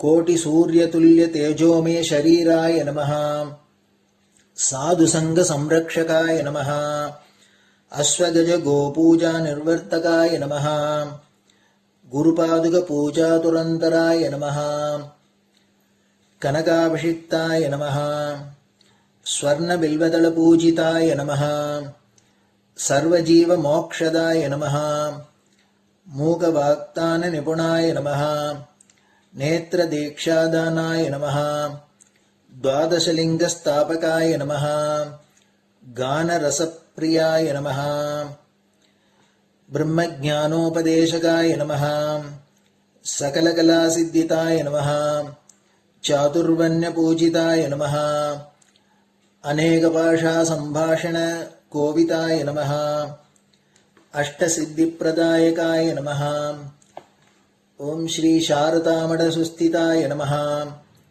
नित्यान्नदानसुप्रीताय नमः प्रार्थनामात्रसुलभाय नमः पादयात्राप्रियाय नमः नानाविधमतपण्डिताय नमः श्रुतिस्मृतिपुराणज्ञाय नमः देवयक्षकिन्नरकिंपुरुषपूज्याय नमः श्रवणानन्दकरकीर्तये नमः दर्शनानन्दाय नमः अद्वैतानन्दभरिताय नमः अव्याजकरुणामूर्तये नमः शैव वैष्णवादिमान्याय नमः श्रीशङ्कराचार्याय नमः दण्डकमण्डलोहस्ताय नमः वीणामृदङ्गसकलवाद्यनाथस्वरूपाय नमः रामकथारसिकाय नमः वेदवेदाङ्ग आगमादिसकलकलासतस्प्रवर्तकाय नमः हृदयगुहाशयाय नमः शतरुद्रीयवर्णितस्वरूपाय नमः केदारेश्वरनाथाय नमः अविद्यानाशकाय नमः निष्कामकर्मोपदेशकाय नमः लघुभक्तिमार्गोपदेशकाय नमः लिङ्गस्वरूपाय नमः सालग्रामसूक्ष्मस्वरूपाय नमः कालड्यां शङ्करकीर्तिस्तम्भनिर्माणकर्त्रे नमः जितेन्द्रियाय नमः शरणागतवत्सलाय नमः श्रीशैलशिखरवासाय नमः डमरुकनादविनोदाय नमः वृषभारूढाय नमः दुर्मदनाशकाय नमः आभिचारिकदोषहर्त्रे नमः मिताहाराय नमः मृत्युमोचकशक्त्याय नमः श्रीचक्रार्चनतत्पराय नमः दासानुग्रहकारकाय नमः अनुराधानक्षत्रजाताय नमः सर्वलोकख्यातशीलाय नमः वेङ्कटेश्वरचरणपद्मषट्पदाय नमः श्री महात्रिपुरसुन्दरी समेत श्री चन्द्रमौलीश्वर पूजाप्रियाय नमः श्रीमच्चन्द्रशेखरेन्द्र सरस्वती सद्गुरु परब्रह्मणे नमः गुरुभ्यो नमः परमगुरुभ्यो नमः परमेष्टिगुरुभ्यो नमः परात्परगुरुभ्यो नमः गुरुपरम्पराभ्यां नमः गुरुपादुकाभ्यां नमो नमः. அடுத்தது ஊதுபத்தி இருந்தா அதை காமிச்சு தூபம், நெய் தீபம் இருந்தா காமிச்சு அதை நெய் தீபம் தீபம் காமிச்சுட்டு நைவேத்தியம் வெத்தலைப்பாக்கு பழம் இதுலேருந்து ஆரம்பிச்சு அவளுக்கு எது சௌரியமோ அதுபடி நைவேத்தியம் பண்ணலாம். அதுக்கு அடுத்தது கற்பூர ஹாரத்தி பண்ணி எல்லோரும் பிரதட்சிண நமஸ்காரம் பண்ணி பெரியவாள்கிட்ட பிரார்த்தனை பண்ணிண்டு எல்லோரும் க்ஷேமமா இருக்கணும், லோகம் பரம மங்களமா சௌக்கியமா இருக்கணும், எல்லோரும் வியாதி வெக்க இல்லாத ஆயுராரோக்கிய ஐஸ்வர்யத்தோட சாந்தம் அமைதியோட ஞான வைராக்கியத்தோட எல்லோரும் நல்லவர்களாயிருந்து நன்மையை அடையணும்னு பிரார்த்தனை பண்ணி இந்த பூஜையை தினம் செய்யலாம். குரு பிரம்மா குருர் விஷ்ணுர் குருர் தேவோ மகேஸ்வரः குரு சாட்சாத் பரபிரம்ம தஸ்மை ஸ்ரீ குரவே நமः. அபார கருணா சிந்தும் ஞானதம் சாந்தரூபிணம் ஸ்ரீ சந்திரசேகர குரும் பிரணமாமி முதான்வகம். சதாசிவசமாரம்பாம் சங்கராச்சாரிய மத்யமாம் அஸ்மதாச்சாரிய பர்யந்தாம் வந்தே குரு பரம்பராம். குரு பாத பூஜை நிறைவடைஞ்சது. பெரியவா சரணம். திருச்சிற்றம்பலம். நிலை பெறுமாறு எண்ணுதியேல் நெஞ்சே நீவா நித்தலும் எம்பிரானுடைய கோயில் புக்கு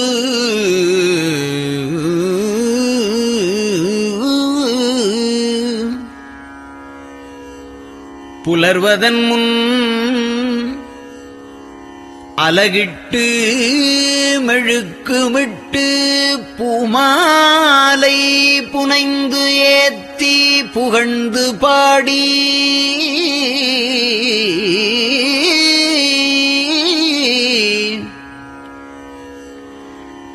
தலையாரக் கும்பிட்டு கூத்தும் ஆடி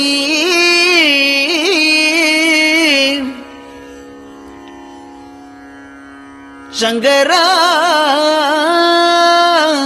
ஜய போற்றி போற்றி என்றும்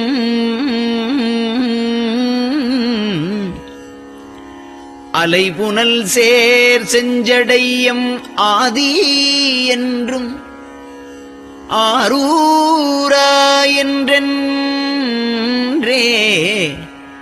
அலரானில்லே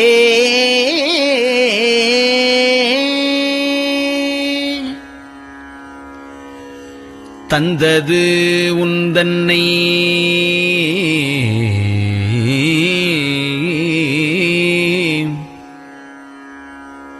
கொண்டது எந்தன்னை சங்கரா ஆர்கோலோ சதுரர் அந்தம் ஒன்றில்லா ஆனந்தம் பெற்றேன்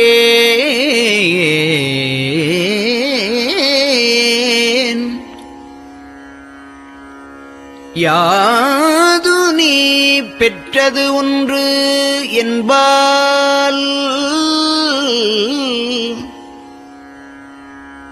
சிந்தையே கோயில் கொண்டையும் பெருமான் திருப்பெரும் துறையுரை சிவனே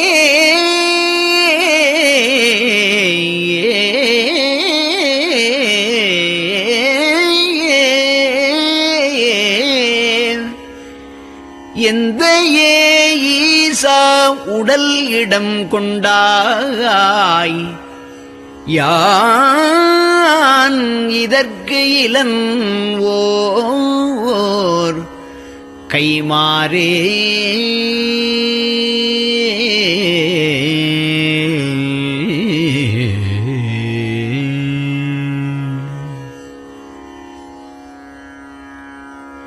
அன்னநடையார்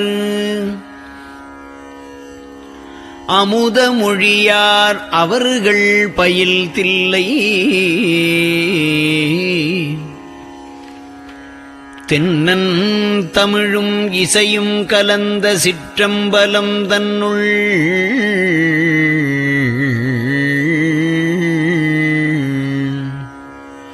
பொன்னும் மணியும் நிறந்த தலத்து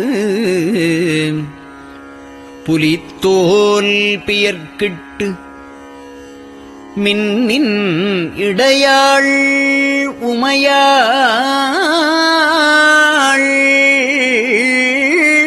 காண விகிர்தன் ஆடுமே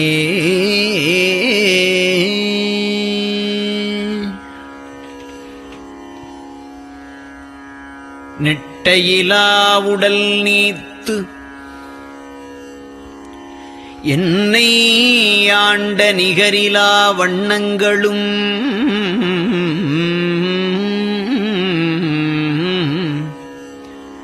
சிட்டன் சிவனடியாரை சீராட்டும் திறங்களுமே சிந்தித்து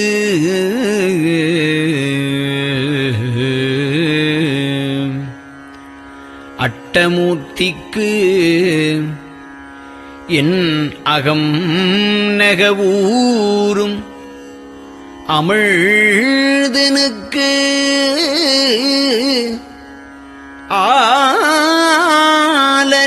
ஆலநீழற்பட்டனுக்கு என்னை தன்பாற்படுத்தானுக்கே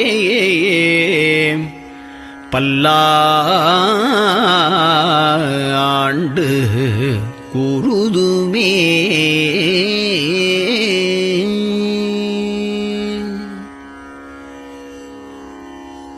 நெஞ்சம்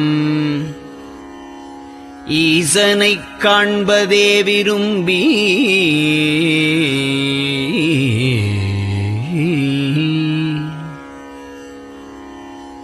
நிரந்தரம் திருவாக்கினில் நிகழ்வது அஞ்செழுத்துமே ஆக ஆளுடைய அம்மை செம்மலர் கைகுவித்து அருளி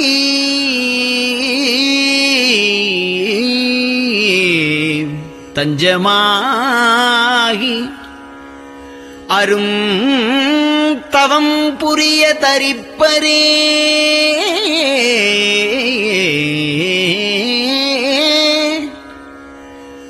அவள் தனிப்பெரும் கணவர்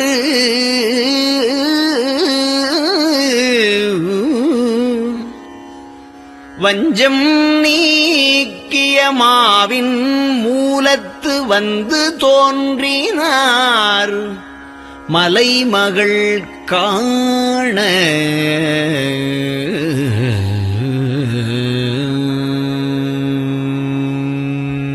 திருச்சிற்றம்பலம்.